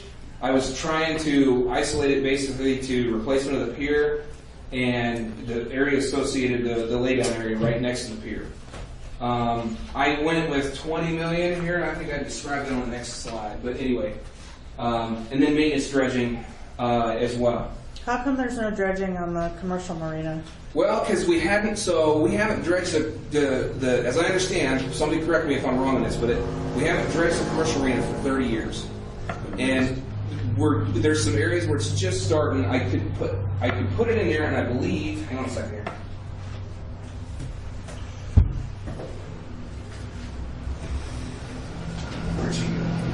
annual revenue is commercial marina. No. I had it in there, didn't I, Ken? Yeah. Where am I at? I have it someplace. It's on the bottom. Yeah, that bottom bullet, go back up. Go back again, sorry. That bottom left. Here you go. And I did it by dock because it's different. This one is, it shouldn't be $4 million at 7. It should be back down to 2. But these numbers are they're very debatable. Because I had included that $4 million. I had included upland work in improving the whole Port Dock 7 area. It shouldn't have done that. The dredging's not 4 million. The replacement is. Or 4 million to dredge? Yeah. So built into that replacement number is the dredging cost. It should be $2 million less than that because this should be. I need to make a note of that. Why is it so much more expensive than the terminal? It's actually so the terminal. What I did with the terminal, hang on a second, it was $2 million. I said $2 million for. The terminal is not too far off from the size of the NOAA dredge prison that we have to use. Those numbers are very much more easy to define than the commercial marina. The commercial marina might be a little ways off, is the fact of it. Because I don't have a good reference point for dredging in the commercial marina.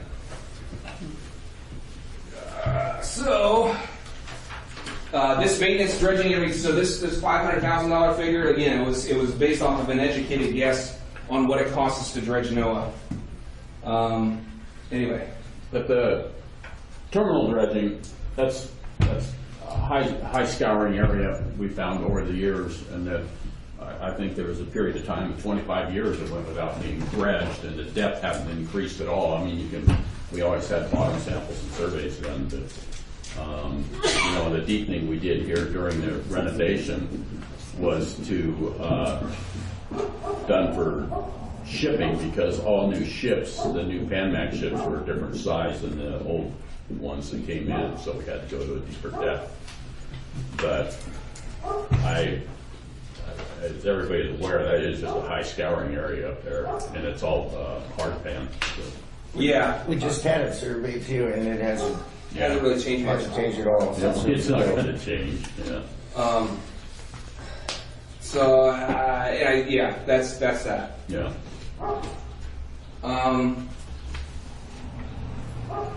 Question on the bullet point under the terminal, the last one, that the revenue from moorage in the last fiscal year was only $84,000. Yeah, I took that out of the last fiscal year. That's projected. That was projected from. Basically, there's a month's worth of projection in there because we figured these out before. Well, but when I did the Freedom of Information Act request, the amount of revenue being generated at the terminal was almost $500,000 in a year. So are you saying the rest of that is services? Because some of the boats have said they're paying $20,000 or $30,000 a year to moor up there, and there's 52 different boats that are mooring up there in a year. I just question that number. I might have it. Mark, do you remember how you got that, right? It is, I got that number from just moorage isolated to the international terminal. It is down from last year, but last year was maybe 110, 111. But I didn't look at that compared to services to know how that breakout is. And I can't tell you right now why it's down from the prior year. We're a month or so behind on reconciling that revenue, so part of that number is an estimate. Okay. It could be as low to we estimated based on last year's. I didn't bring a spreadsheet with me, but we took it out of QuickBooks is where we got it. And it very well, like you said, we just try to focus on moorage, and because that was what this fee was for. It seems low to me, but we don't have to debate. Yeah, it did to us too. I was like, boy, that's not very much. I know that. But that's just moorage. So I don't know, how it relates to previous numbers as far as revenue from the terminal itself. I don't know. Okay, so in the minutes, there was a letter that I had submitted back a while ago, November, and I did a Freedom of Information Act request to the port, and that's in here. And so the number, you're right, it was 115,000 for 16-17 for 52 vessels, but the services were for 103 vessels at 351,000. So the bulk is coming from services, not from moorage. Okay. But yeah, I built this thing not that way. I built it just to look at, I guess the only reason and I'm not questioning or criticizing the way you provided it, but as the people I work for, the majority are terminal users. There was this constant, the terminal's not generating enough money. They're not, but I was looking at it holistically, and you're just breaking it down by moorage across. Yeah, and so the question that you're getting at here is, what do we want so this was another thing, what do we want our services to cover? Or I'm talking cost-wise. Do we want our services to reach over and pay for some of the maintenance of the facility, or is it just purely on the machinery and whatever, and that's kind of, and it's the same thing. I think I get at that later on. Okay. As a matter of fact, so sorry. That's right. I don't know. So does anybody have anything else on the moorage rates? I did want to point out annual revenue. All right. So fiscal year 17-18 revenue for moorage was about $404,000 at the commercial marina. We talked about what it was at NIT. So at the end of the lifetime, it should be, with a 2% increase, it should be around. That number's got to be off. 14 million is what I came up with. I think that's wrong. But anyway, we should be looking to bring in about 1.2 million. That's if we're doing 100% of the replacement of the marina with no improvements or any of that stuff. But you can't even generate. Sorry, Right, you yeah. couldn't generate that without jacking the price up tremendously, and you don't have enough room right now. That's right. For all the boats that actually pay more. That's right, and that's why I was getting at, that's why we got to make a decision. So we're not going to fund 100% of the replacement of it. We're going to fund half of that with grants, or 70% with grants, or whatever it is. But we should make a conscientious choice on how we're going to pay for that, is what I would say. And then figure out the rates based on the rest of the chunk of the pie. Mm-hmm.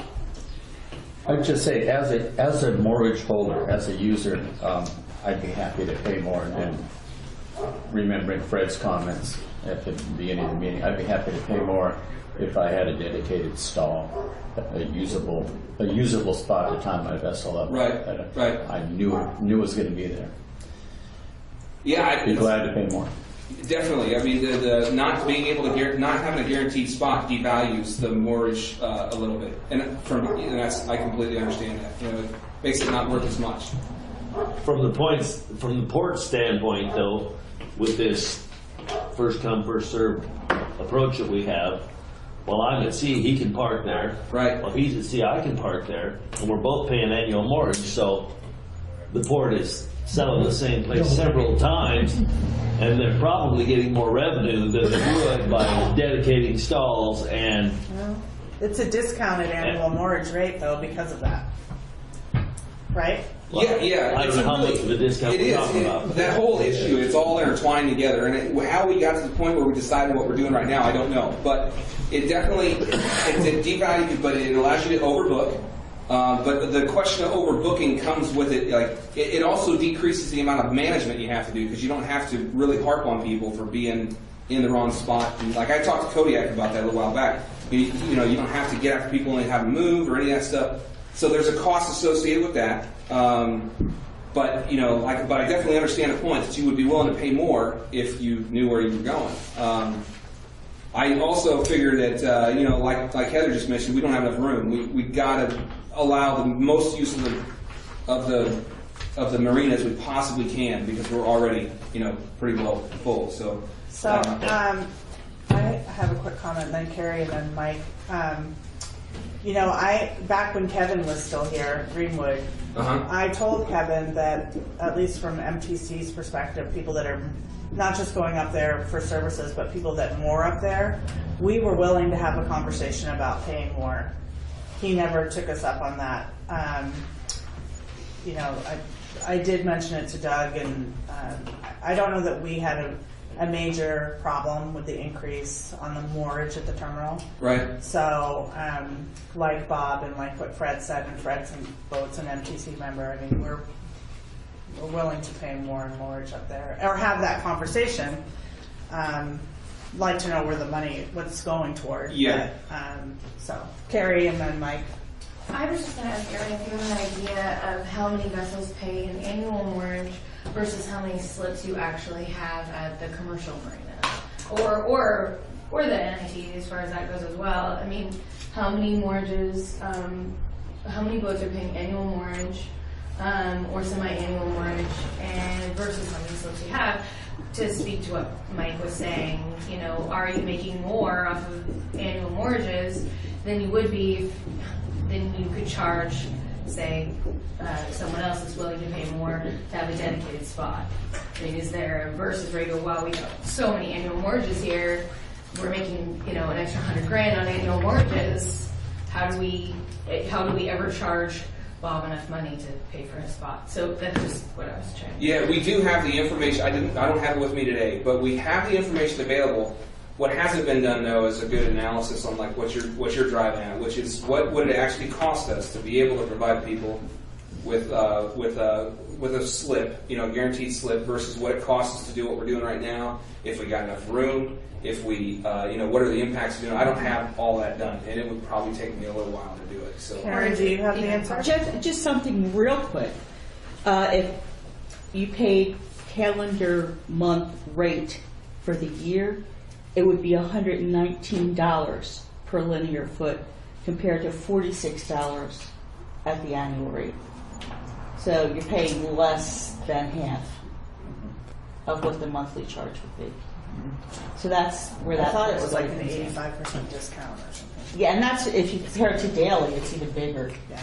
My thought is that because of that, there may be boats that hardly come here, so they come here 2 months a year, but they pay the annual moorage because of the rate. Right. Say our boat, we have annual moorage in Depot Bay. Yeah. We only park there, you know, 20 days a year, but we have moorage.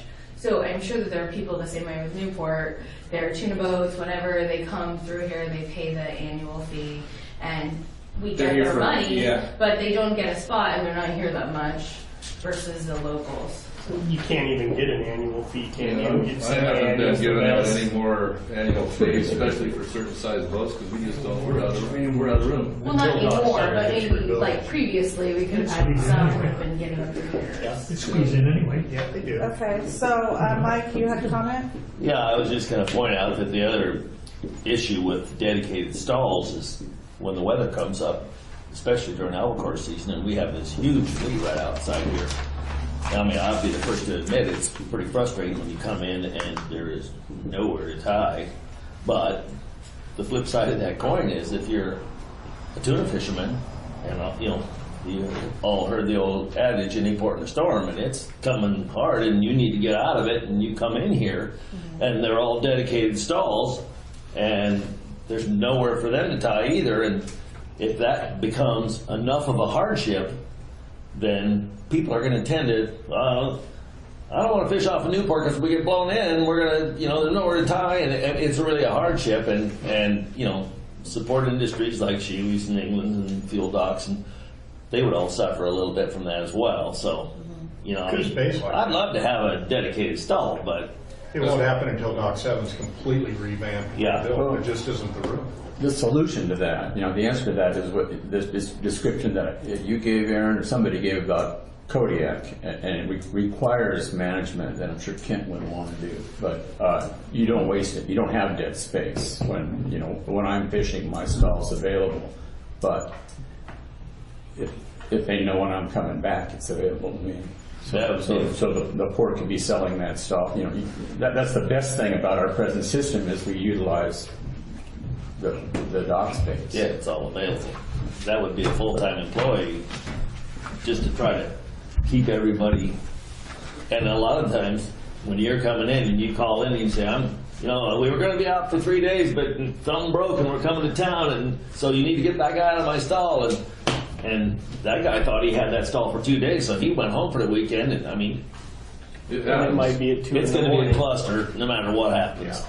That also feeds into the automated system, how you said, upgrading to a more automated type system in the port infrastructure, those kind of things could be big asset, could be a large asset to having dedicated stalls. I mean, knowing if you could feed that into a system, it would be on Ken's computer when he pulls up that day, these are the boats that are coming in, or whatever, these are the boats that plan on coming in 2 weeks.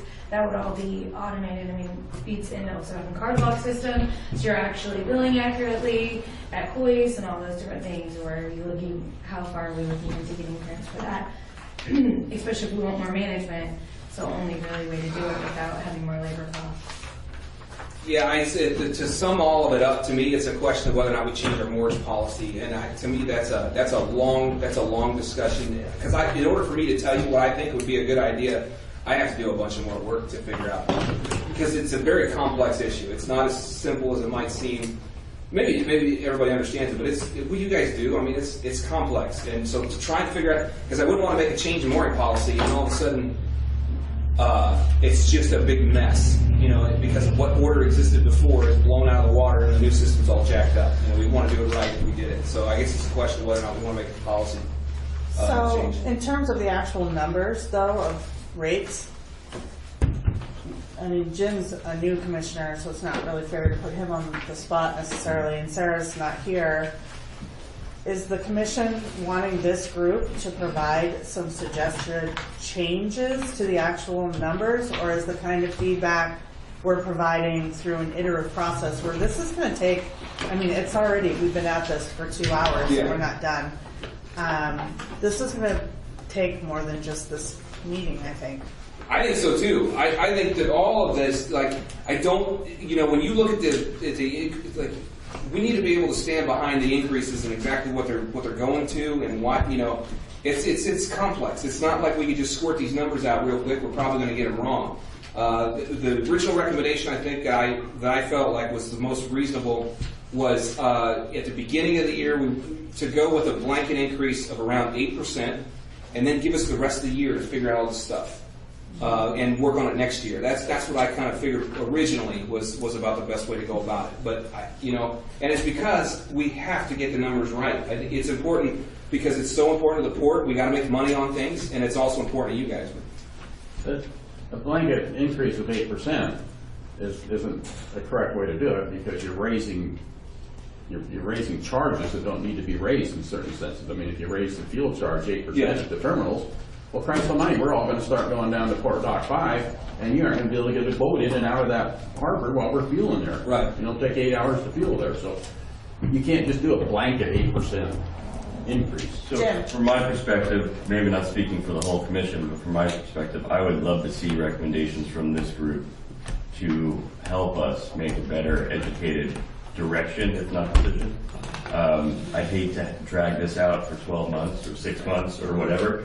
We have this resolution, or the budget that's approved right now, we know is not what we want or not what we need. So I think we really depend on this group.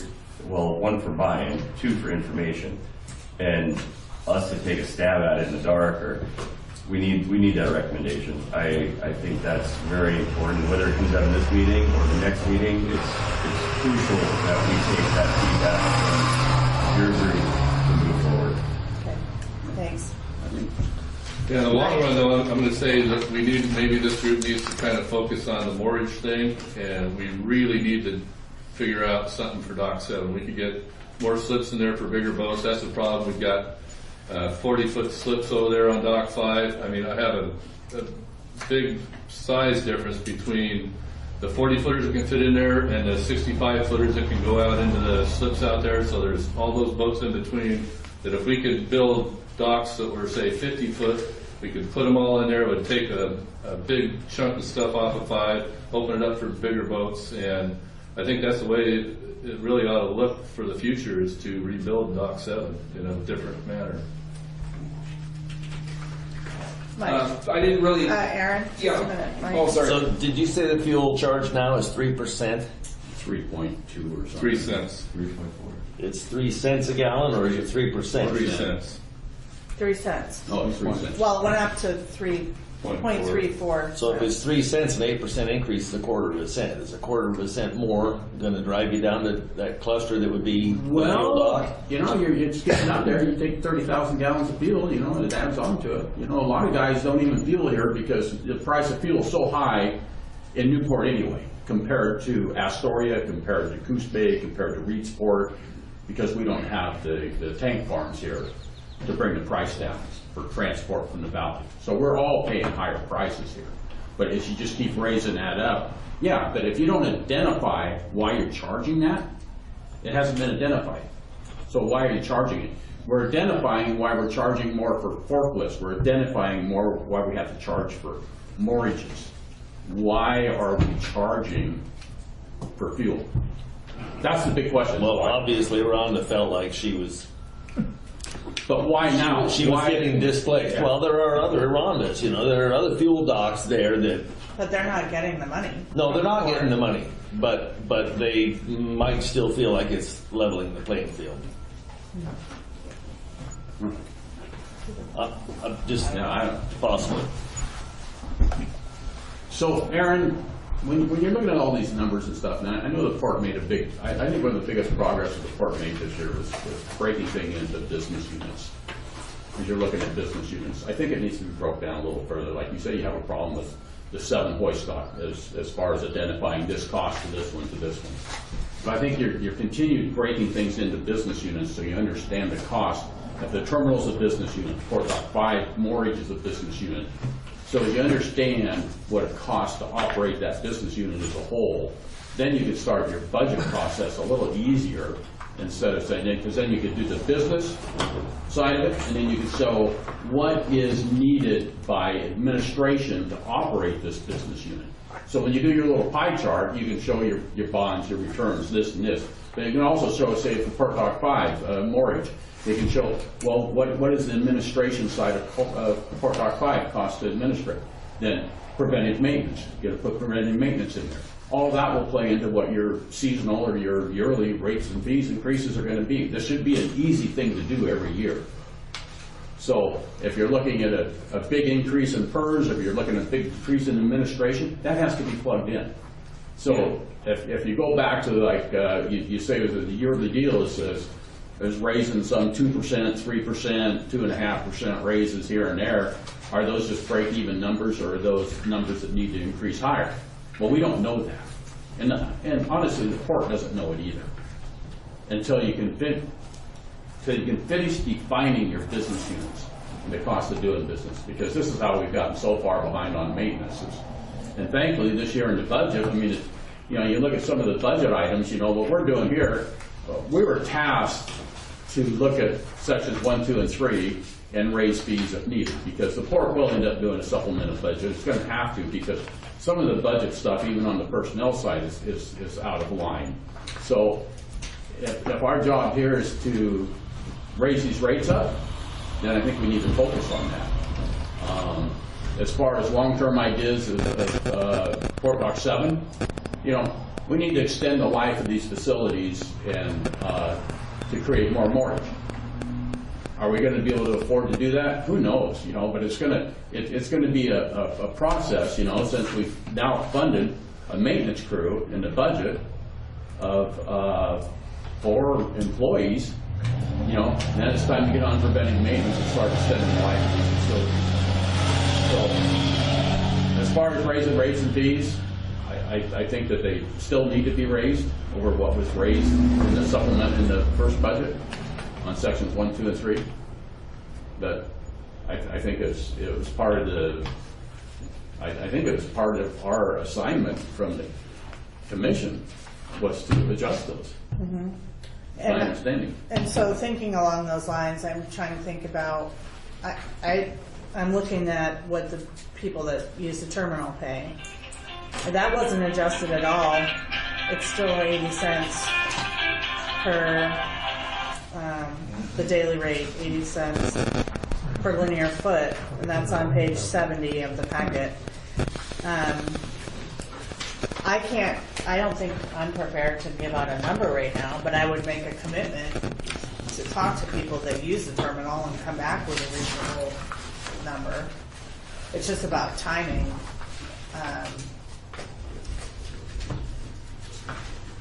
Right, so to be responsive to what you're looking for, Jim, and I think what other commissioners would also welcome, if we're going to actually adjust these rates. It's already been adjusted once. But this one hasn't. I wonder why. I don't understand why. I guess it must not have been the year before. Cannot remember. Are you talking about it wasn't adjusted this year or the year before? Yeah. Yeah, it says the same number. It says 80 cents per foot. That's why it wasn't adjusted, because last year it wasn't adjusted. Yeah. So since we were doing the same thing. Yeah. Okay. I mean, it needs to be adjusted. It needs to go up. I just don't know what that would be, and so I would want to talk to the people that have more up there and provide a reasonable number. Yeah, and if somebody came to me and said, "What do you think that it should be increased by?" The way that I would go about it would be to look at the cost there, and to do a comparison with where, because the other thing is it motivates people to move different directions, and we don't want to move them from the terminal to somebody trying to cram down, someplace else, or go to another port. But the other thing too is, I think we got to plan on what we're going to do with it once we do increase it, because that. Right, because the first thing they're going to say to me is, "What are they going to do? What are they going to do?" That's Exactly. That's No one wants to go to the RV park or the South Beach Marina when we need docks, and Right. we've been paying for that for a long time. And because I think what the question is they're willing to pay more, but in their mind they've got some picture of what they're willing to pay more for, and we need to figure out what that is so that we could, maybe. Well, we're willing to pay more, especially to be able to have use of the terminal during the times that we need it. Right. Right? That was how that conversation started. Not exclusive use, but exclusive use during certain time periods where there's 15 boats tied up there 3 deep that don't fit anywhere else in the terminal or in the port. But I think also fishermen are businessmen and understand there's wear and tear, and that needs to be paid for. But like Ted said, we don't want to be paying necessarily for picnic tables in the campground or whatever else is for a handyman or an in-house engineer. Right. We didn't want our moored rates increased to pay for that. So. And I saw it, it might be a scenario where the recommendation is that because I think that's very directly related to what the rate should be, is what we're doing with it. And it could very well be that the recommendations, we need to figure out what it is we're going to do with it. And because those are factors that if somebody came to me and said, what do you think it should be, that would be a big part of figuring it out, I think, for me to come up with some kind of idea. I don't know. I think we need to put a goal of a timeline on that, in my opinion. And I think if the moorage was broken down with what overhead is, what overhead cost that goes back into. So maybe part of the moorage is for dock maintenance, and part of the moorage is overhead. Overhead goes to the general fund, that employs the people. But it's broken down, what percentage is going into repairs and improvements, and then the other part, is going into the paying Aaron and all the general things that might come up, things that break. If that's kind of spelled out, it doesn't need to be spelled out for everything, which is general overhead versus maintenance and improvements. I think that's a good idea. For us to implement it, do you think we're in a place where we could we do that right now, or do we got more work we got to do to set things up accounting-wise so that we can capture what revenue's coming in and then appropriately allocate it? There's a little bit of work that needs to be done. That's a complicated metric. I don't expect that. I mean, that's just a goal. I think it would make it help But you people had- swallow stuff. You had put together a table, and it showed the different profit centers, for lack of a better word. And I'm focused on the terminal because that's what I'm more familiar with. But when you added in the leases and all the revenue that goes there, there was still a hole. It wasn't 220,000. It was more like 118,000 or something like that. So what about raising the rates potentially to cover that hole somehow, or looking at stepping up to something like that? Yeah, I think some of the work is done. Some of it is done. I think talking from the finance department side, I think we have to There's some work to be done to, as Dave said, better capture the revenue by individual revenue streams. So we would know what we're making at NIT for just annual mortgage or just transient mortgage. That's one side. A lot of it's just grouped together in these accounts, and we have to spend a lot of time picking apart transactions. We want to try to come up with those numbers. On the other side, it's coming up with a mechanism to, if I'm understanding this correctly, if we're going to capture that revenue for a specific purpose, how do we assign those funds so we know we made this much revenue this year, instead of just going into this big net income number or net loss at the end of the year? How do we capture parts of it for different revenue streams that are going to go towards a specific project and have those funds assigned so they carry over year to year until they're used? And we want to do that. That's where we want to be. It's just, it's going to take us a little bit of time to get there. Back to getting that grant. Well, yeah, getting a grant, and then the other thing too is, one of the ideas that I've talked about before is that in order for us to have the time to do that, we're so sapped in trying to make things run in an old-fashioned way that in order to have the people, so Mark's like the billing thing. You're looking at the guy who oversees that. In order for him to have the time to dedicate to figuring some of these things out, it's going to drive us behind in billing again. It's probably, you know what I mean. So we gotta.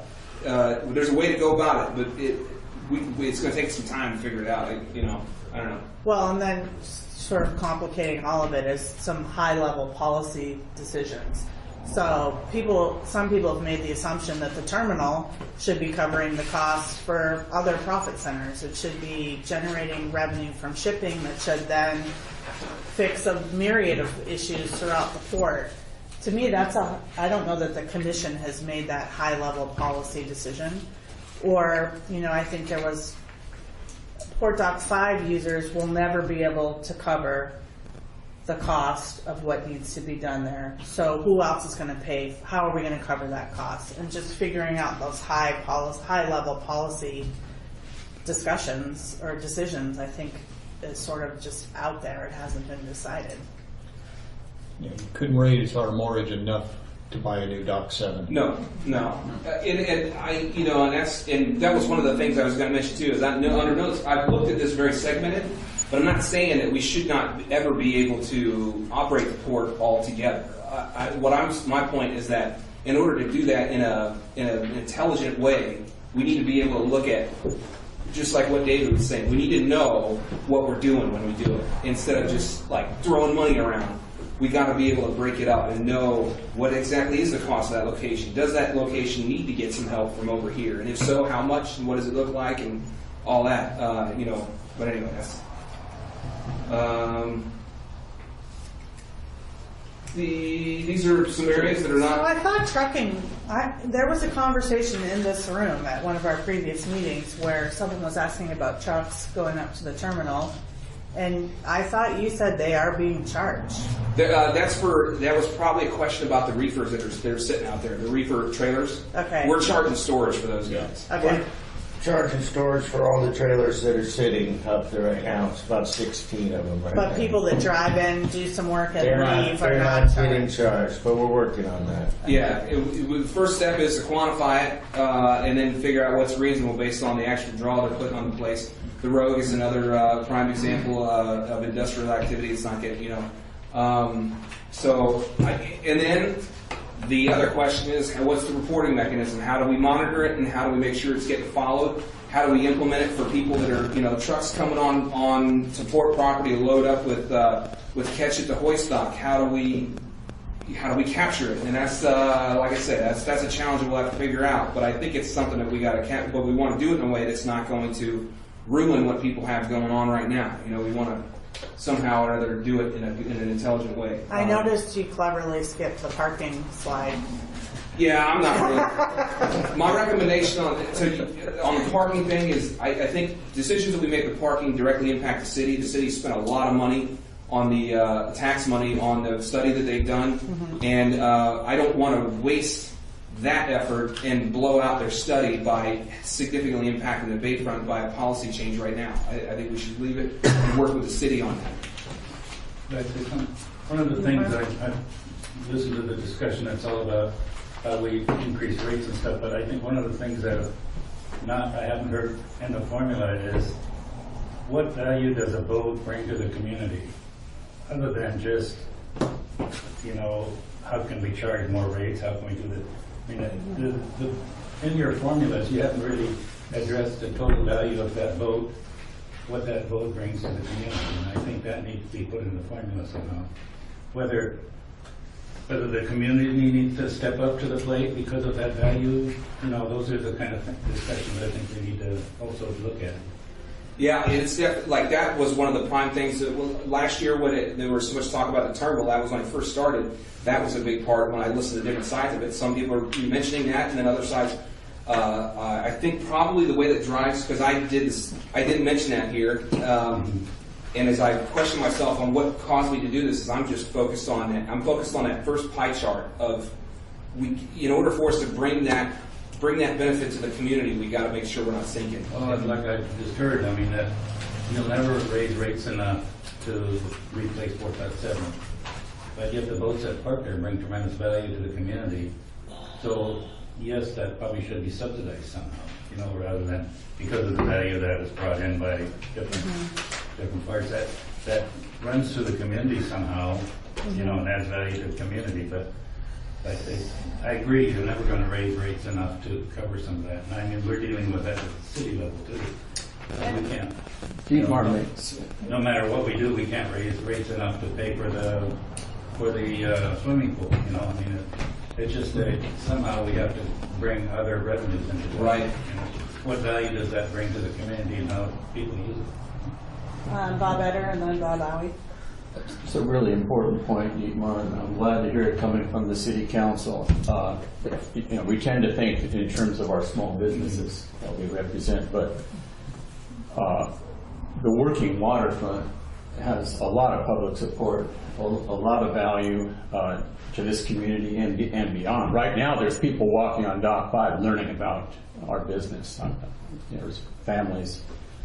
And actually, Katie was doing the market shop the dock thing today too.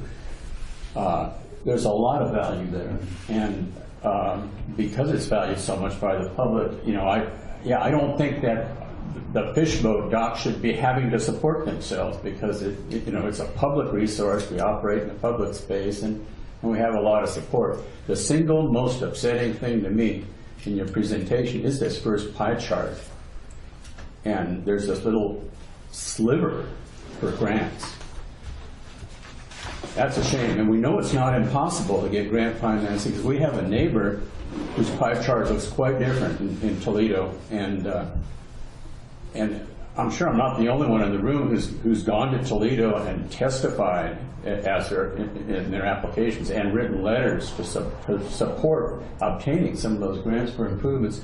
I've never been even asked here where I live and operate out of. So that's an important source, and I think that it just seems doable. We need to get somebody on it writing the grants, and please engage us.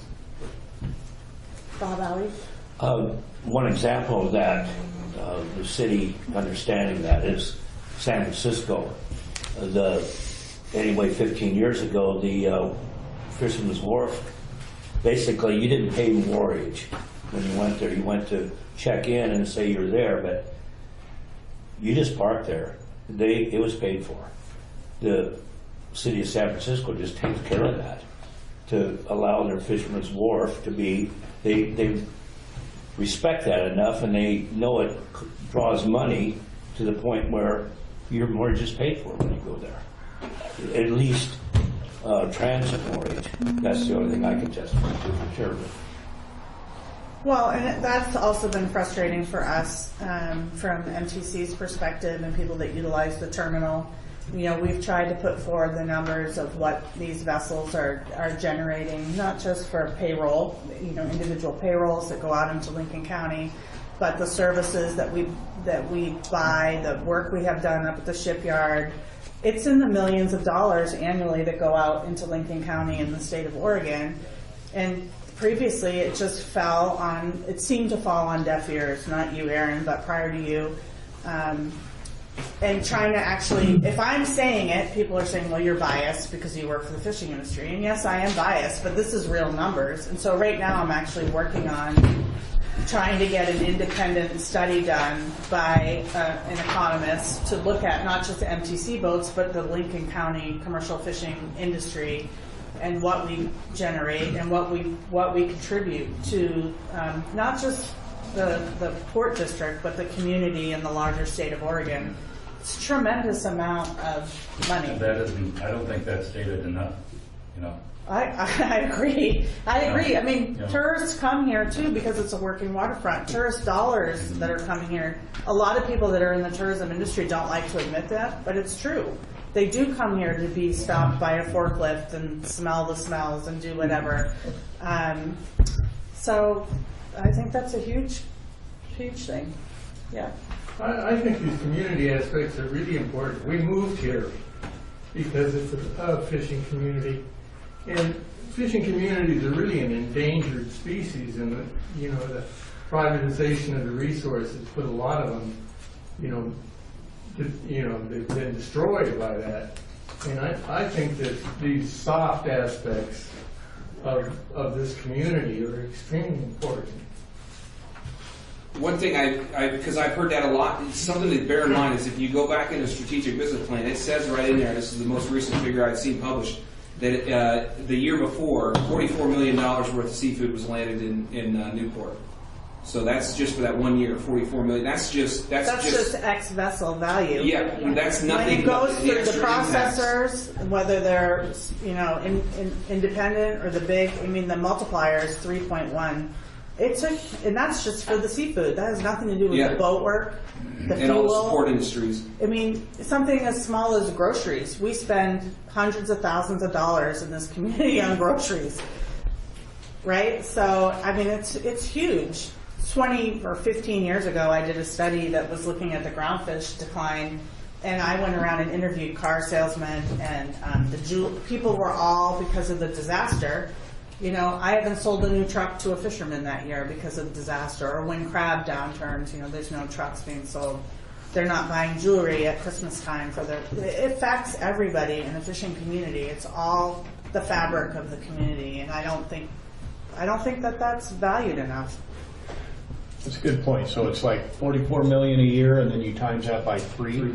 So it'd be 130 million a year the fishing industry is putting into Lincoln County. Mm-hmm. Those are big numbers. Those I think that story needs to be told, John. I don't Yeah. think fishermen, like every other business, is so busy trying to survive. Mm-hmm. Yeah. That you really don't get up and tell your story very well. Well, I remember Michelle, I read an article years ago where Michelle went for the city or the Chamber of Commerce, and it was written up where she talked about the dollar amounts that are brought into the community from fishing and how undervalued that is when the city was first looking, I think, at parking and things like that, and just bringing up tourism.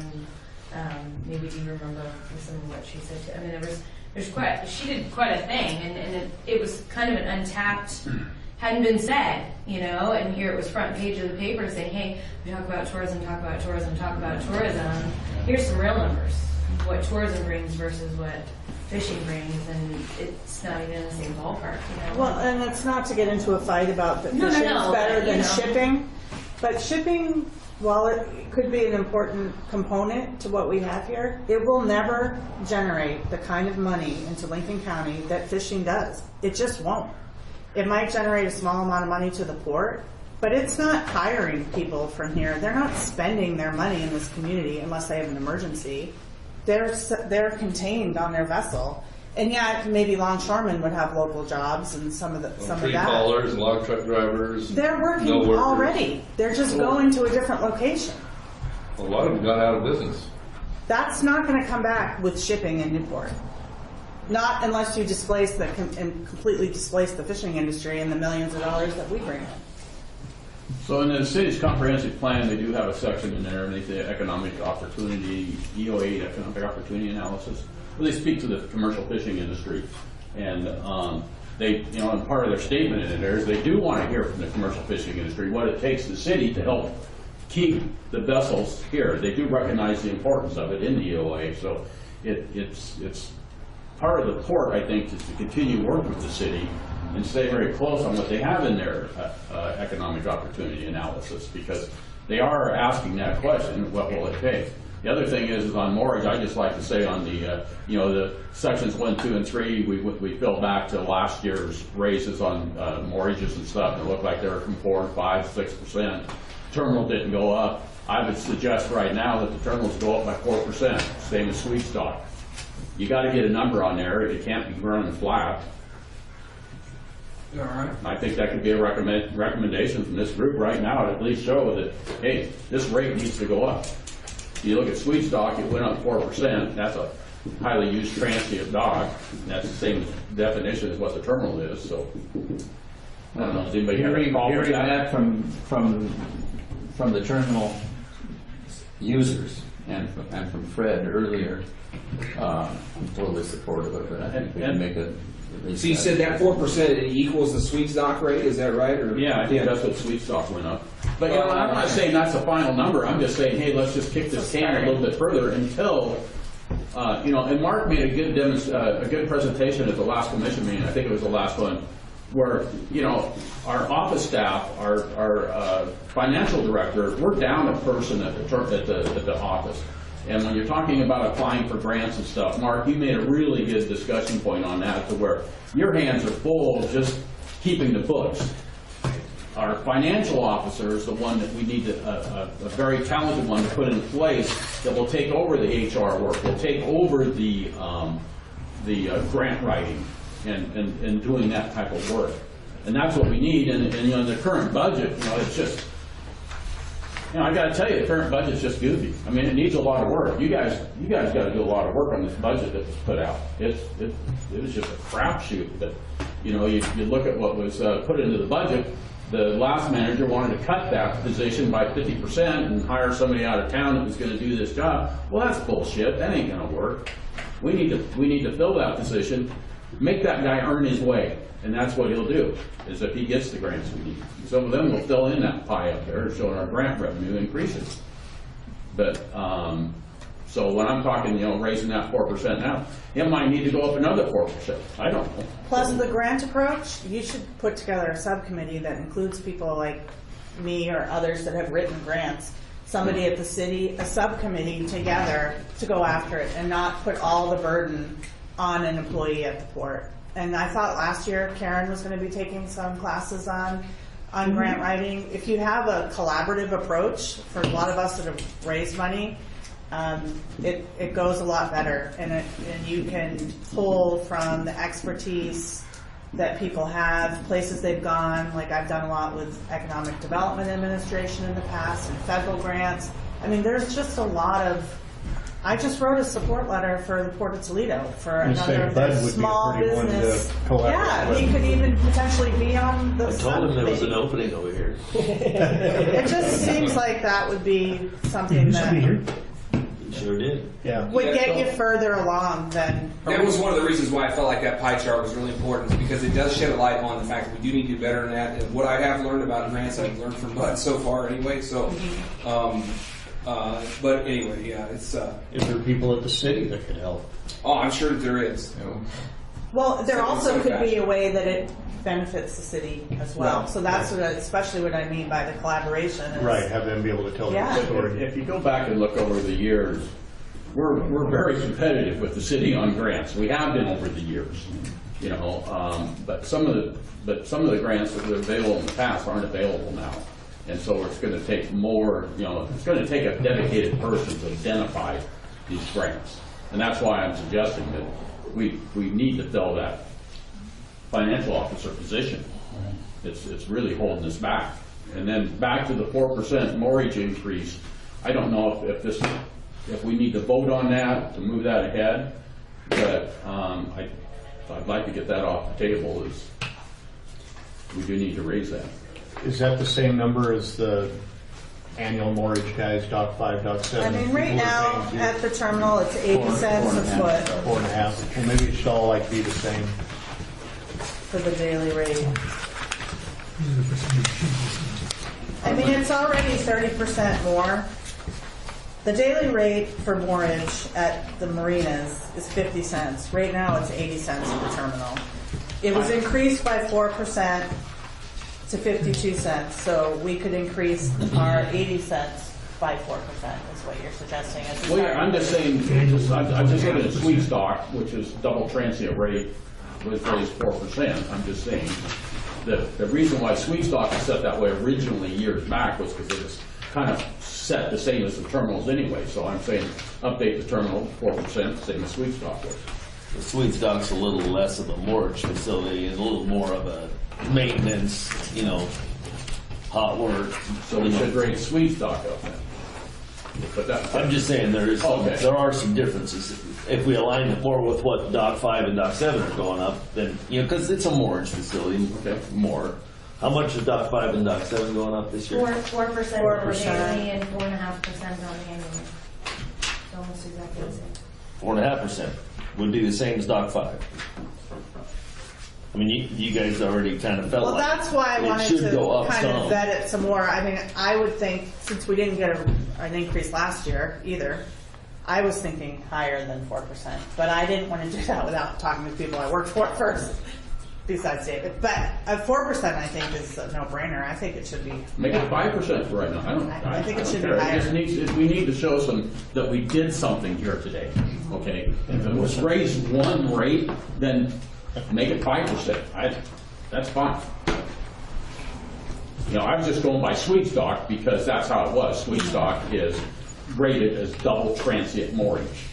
And that's how the terminal was always treated, was double transient moorage. So that's the only reason why I went by that. But if it's a different, all the other rates all went up there also. So your labor rates, everything else, all that's already been covered. It's just moorage up there that hadn't changed. Are you making a motion? I'll make a motion that we raise the rates at the terminal moorage by 5%. I'll second it.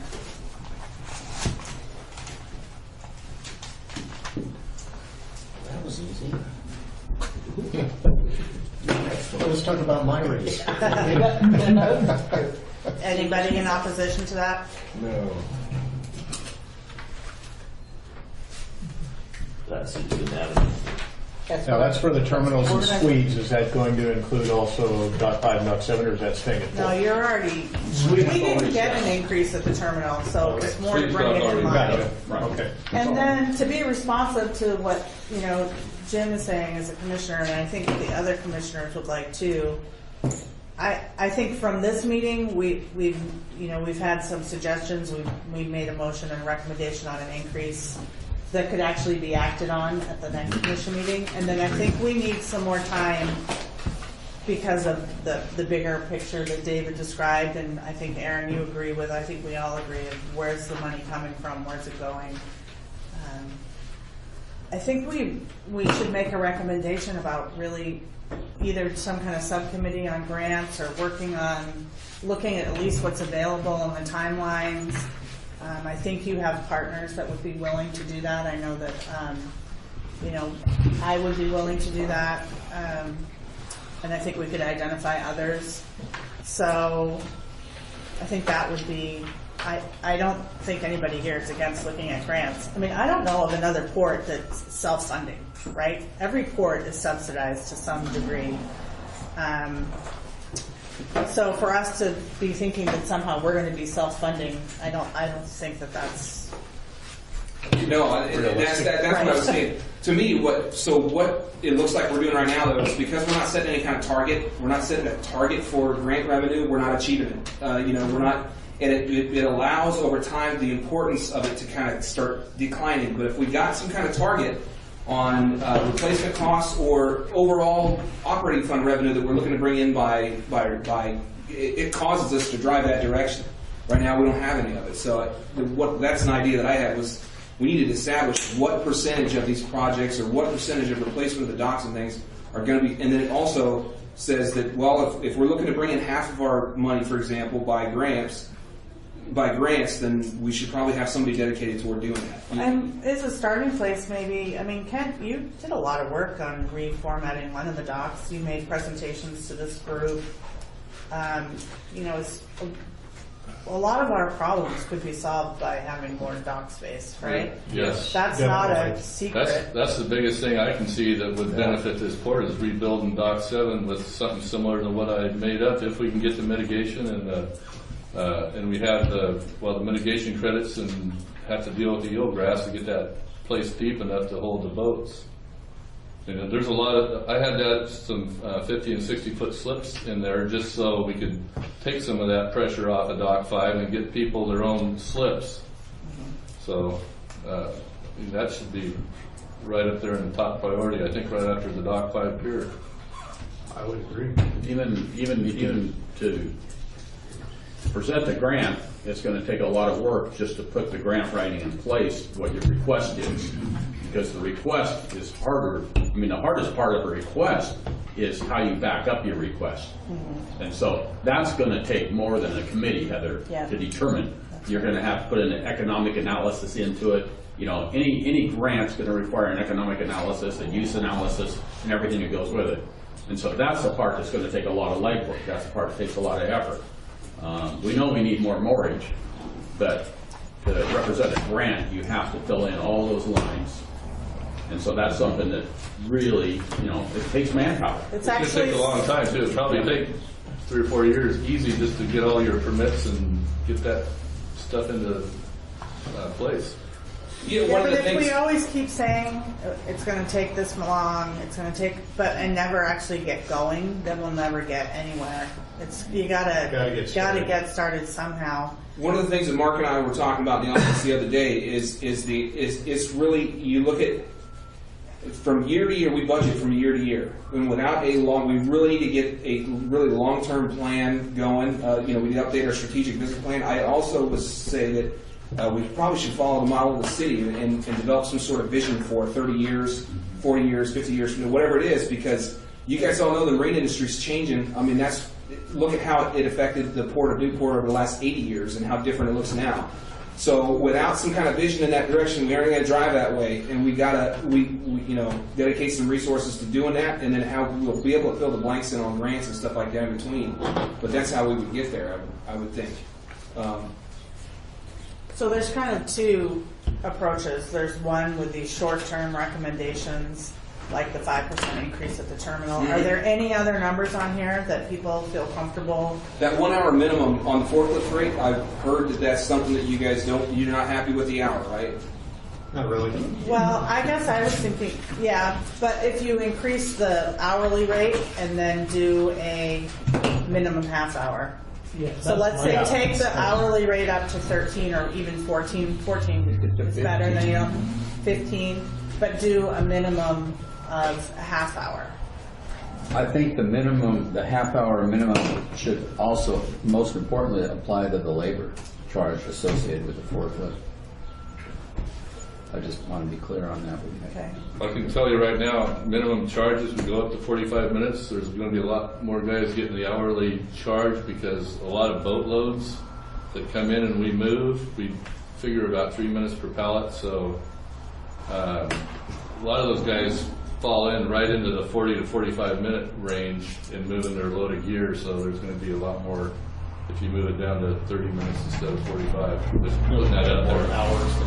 Yeah, we get more hours. It's good for us. That's good for yeah, it's good for us, yes. Well, above and beyond the half-hour minimum, do they have to be half hours after that, or could I they think be what the rate would be is go from, say, the half hour to jump to the hour and then 15-minute increments after that, like we've always done in the past.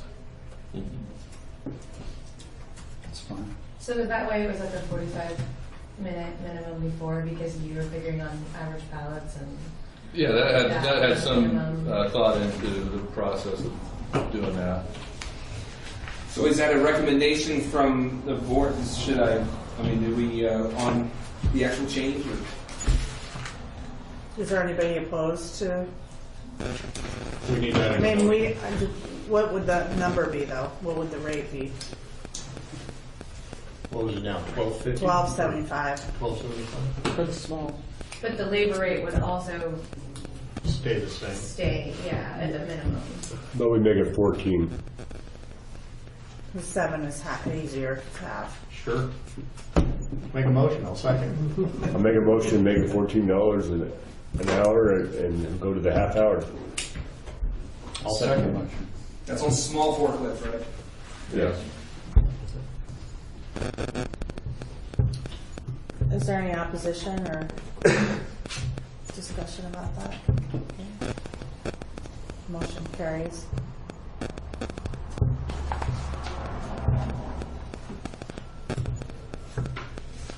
So I got that right? Small forklift to $14 an hour, decrease minimum of 5. These are basically my notes so that I can go back and put this all together.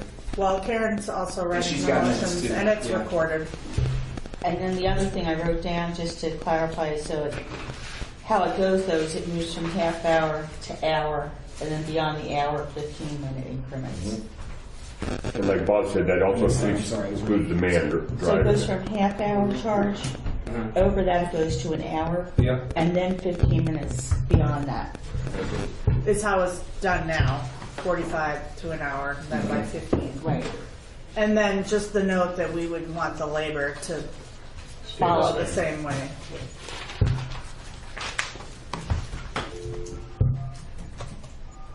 The amount on the labor stays the same, but the minimum follows for the small You forklift. have to hourly labor rate. If it's a half hour or less.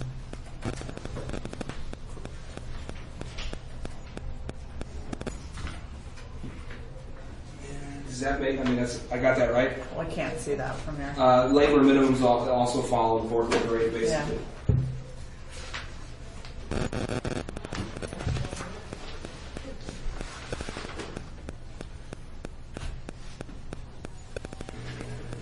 And then the large forklift stays the same, David? That's at the terminal. It was already raised. Well, they both were raised. Yeah. Well, I think it just stays the same there. I've heard no complaints over that. The major gaps that it looked like we had as far as costs getting cut, it was Sweets Dock and the crane rates. You guys got any recommendations on those as far as the rates or Sweets Dock rate, and then also The Sweet Stock rate went up then on this already. It went up. So we did, because it was listed as double transient rate, so it's still the same. Well, I'm sorry. It went up by 4 cents per. There you go. The increase was uniform with the transient rate in percentage.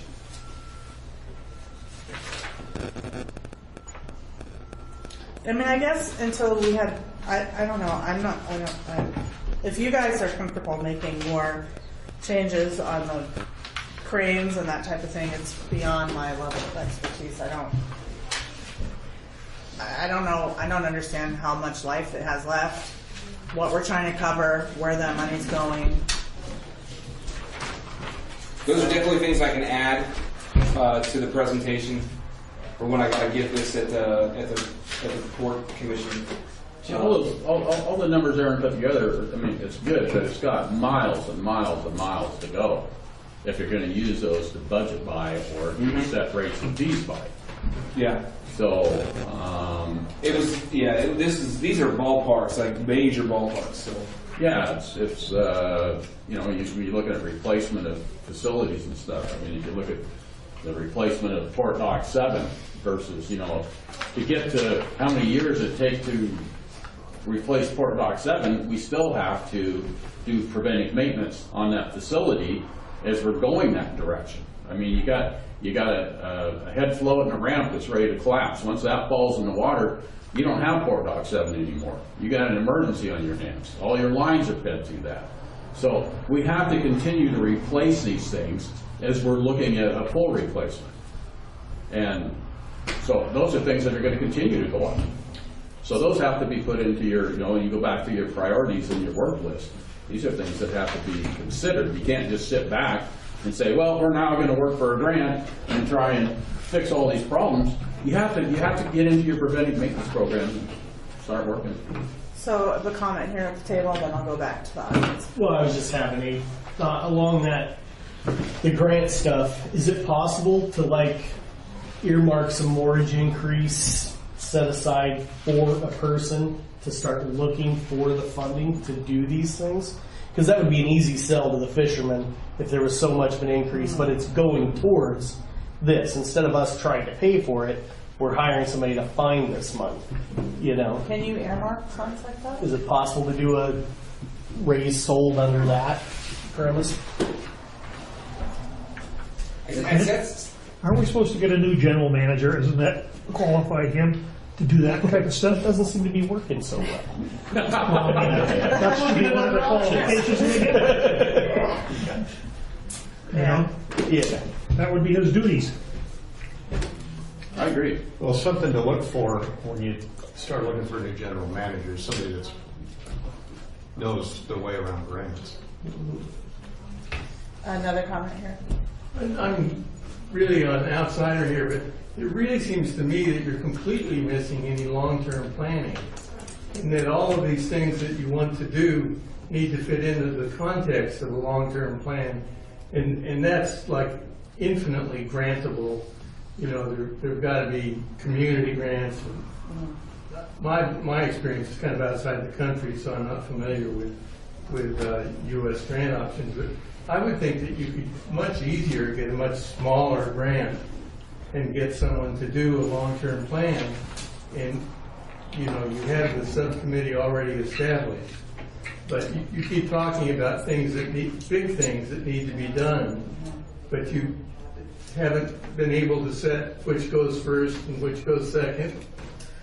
So you were going to apply for that grant for strategic planning, and then you were rejected, is that right? Or what happened? So what happened, we went to meet with the Business Oregon Infrastructure Finance Authority folks, which is who holds the money on a bunch of grants. But anyway, we talked to them about possibly getting some funding for a strategic business plan to be updated, and they said they probably wouldn't do it. Well, they said they wouldn't do it, period, because we haven't basically pulled our way along so far. And so I had heard that possibly they might be softening on that now. I don't really know. But planning of some, that's not the only planning grant that's available. There's a number of different planning grants that are out there. We can get them from the federal government as well. But we do need to.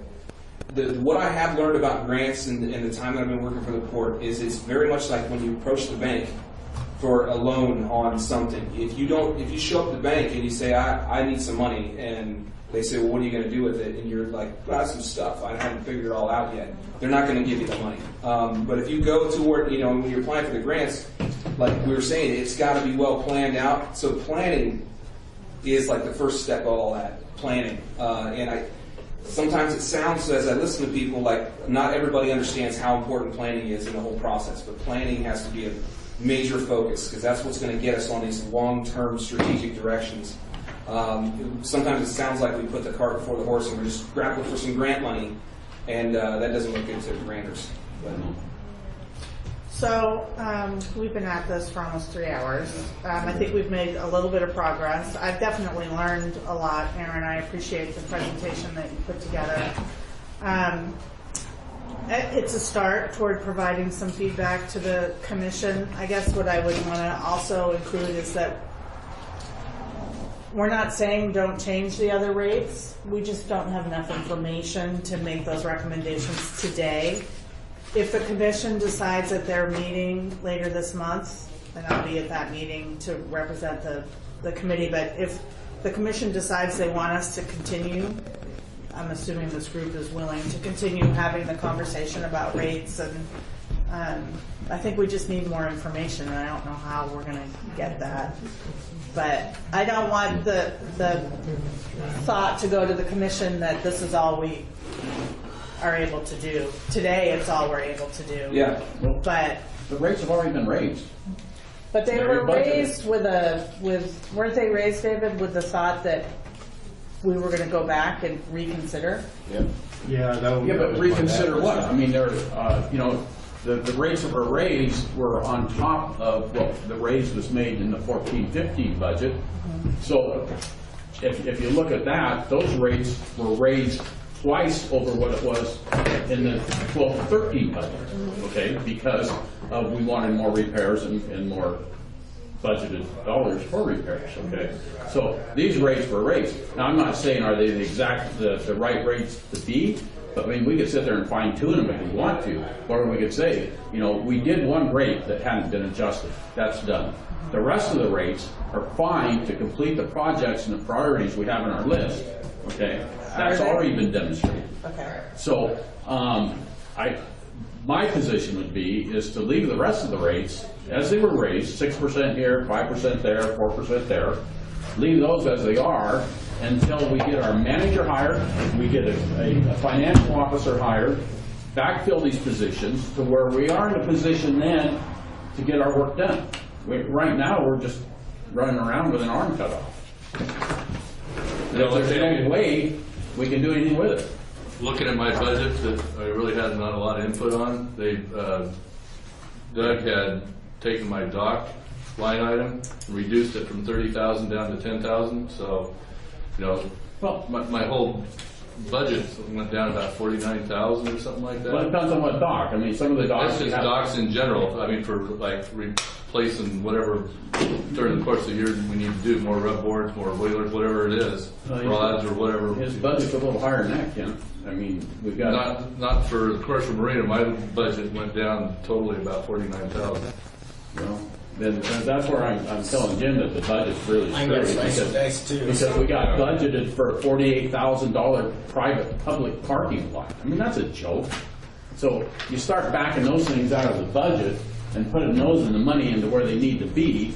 That's where we need to go. Yeah, I just wanted to make it aware of what I was looking at, what I was finding in my budget. That passed, so that exists now. Yes. I think some of them numbers were based on previous actuals as well, since we underspent some areas in previous years. Right. And we were talking about, Mark and I were talking about this the other day too. Now I don't know what who knows where we're going to be next week or the week after, but we could always just like come and let's spend what we need to spend to keep things going. And I can always go to the general manager and say, this is something we need to do, and we can get a change to the budget done. And the other thing it does is it makes sure that we are being more conscientious about what we're spending, because we're gonna have to justify all of it on a case by But anyway, but we should keep doing what we got to do. Aaron, I think Ernie is selling his boat. I'm not positive. You might want to contact him and find a replacement for this position. Okay. I heard that too. Yep. All right. So, any other business that we want to cover?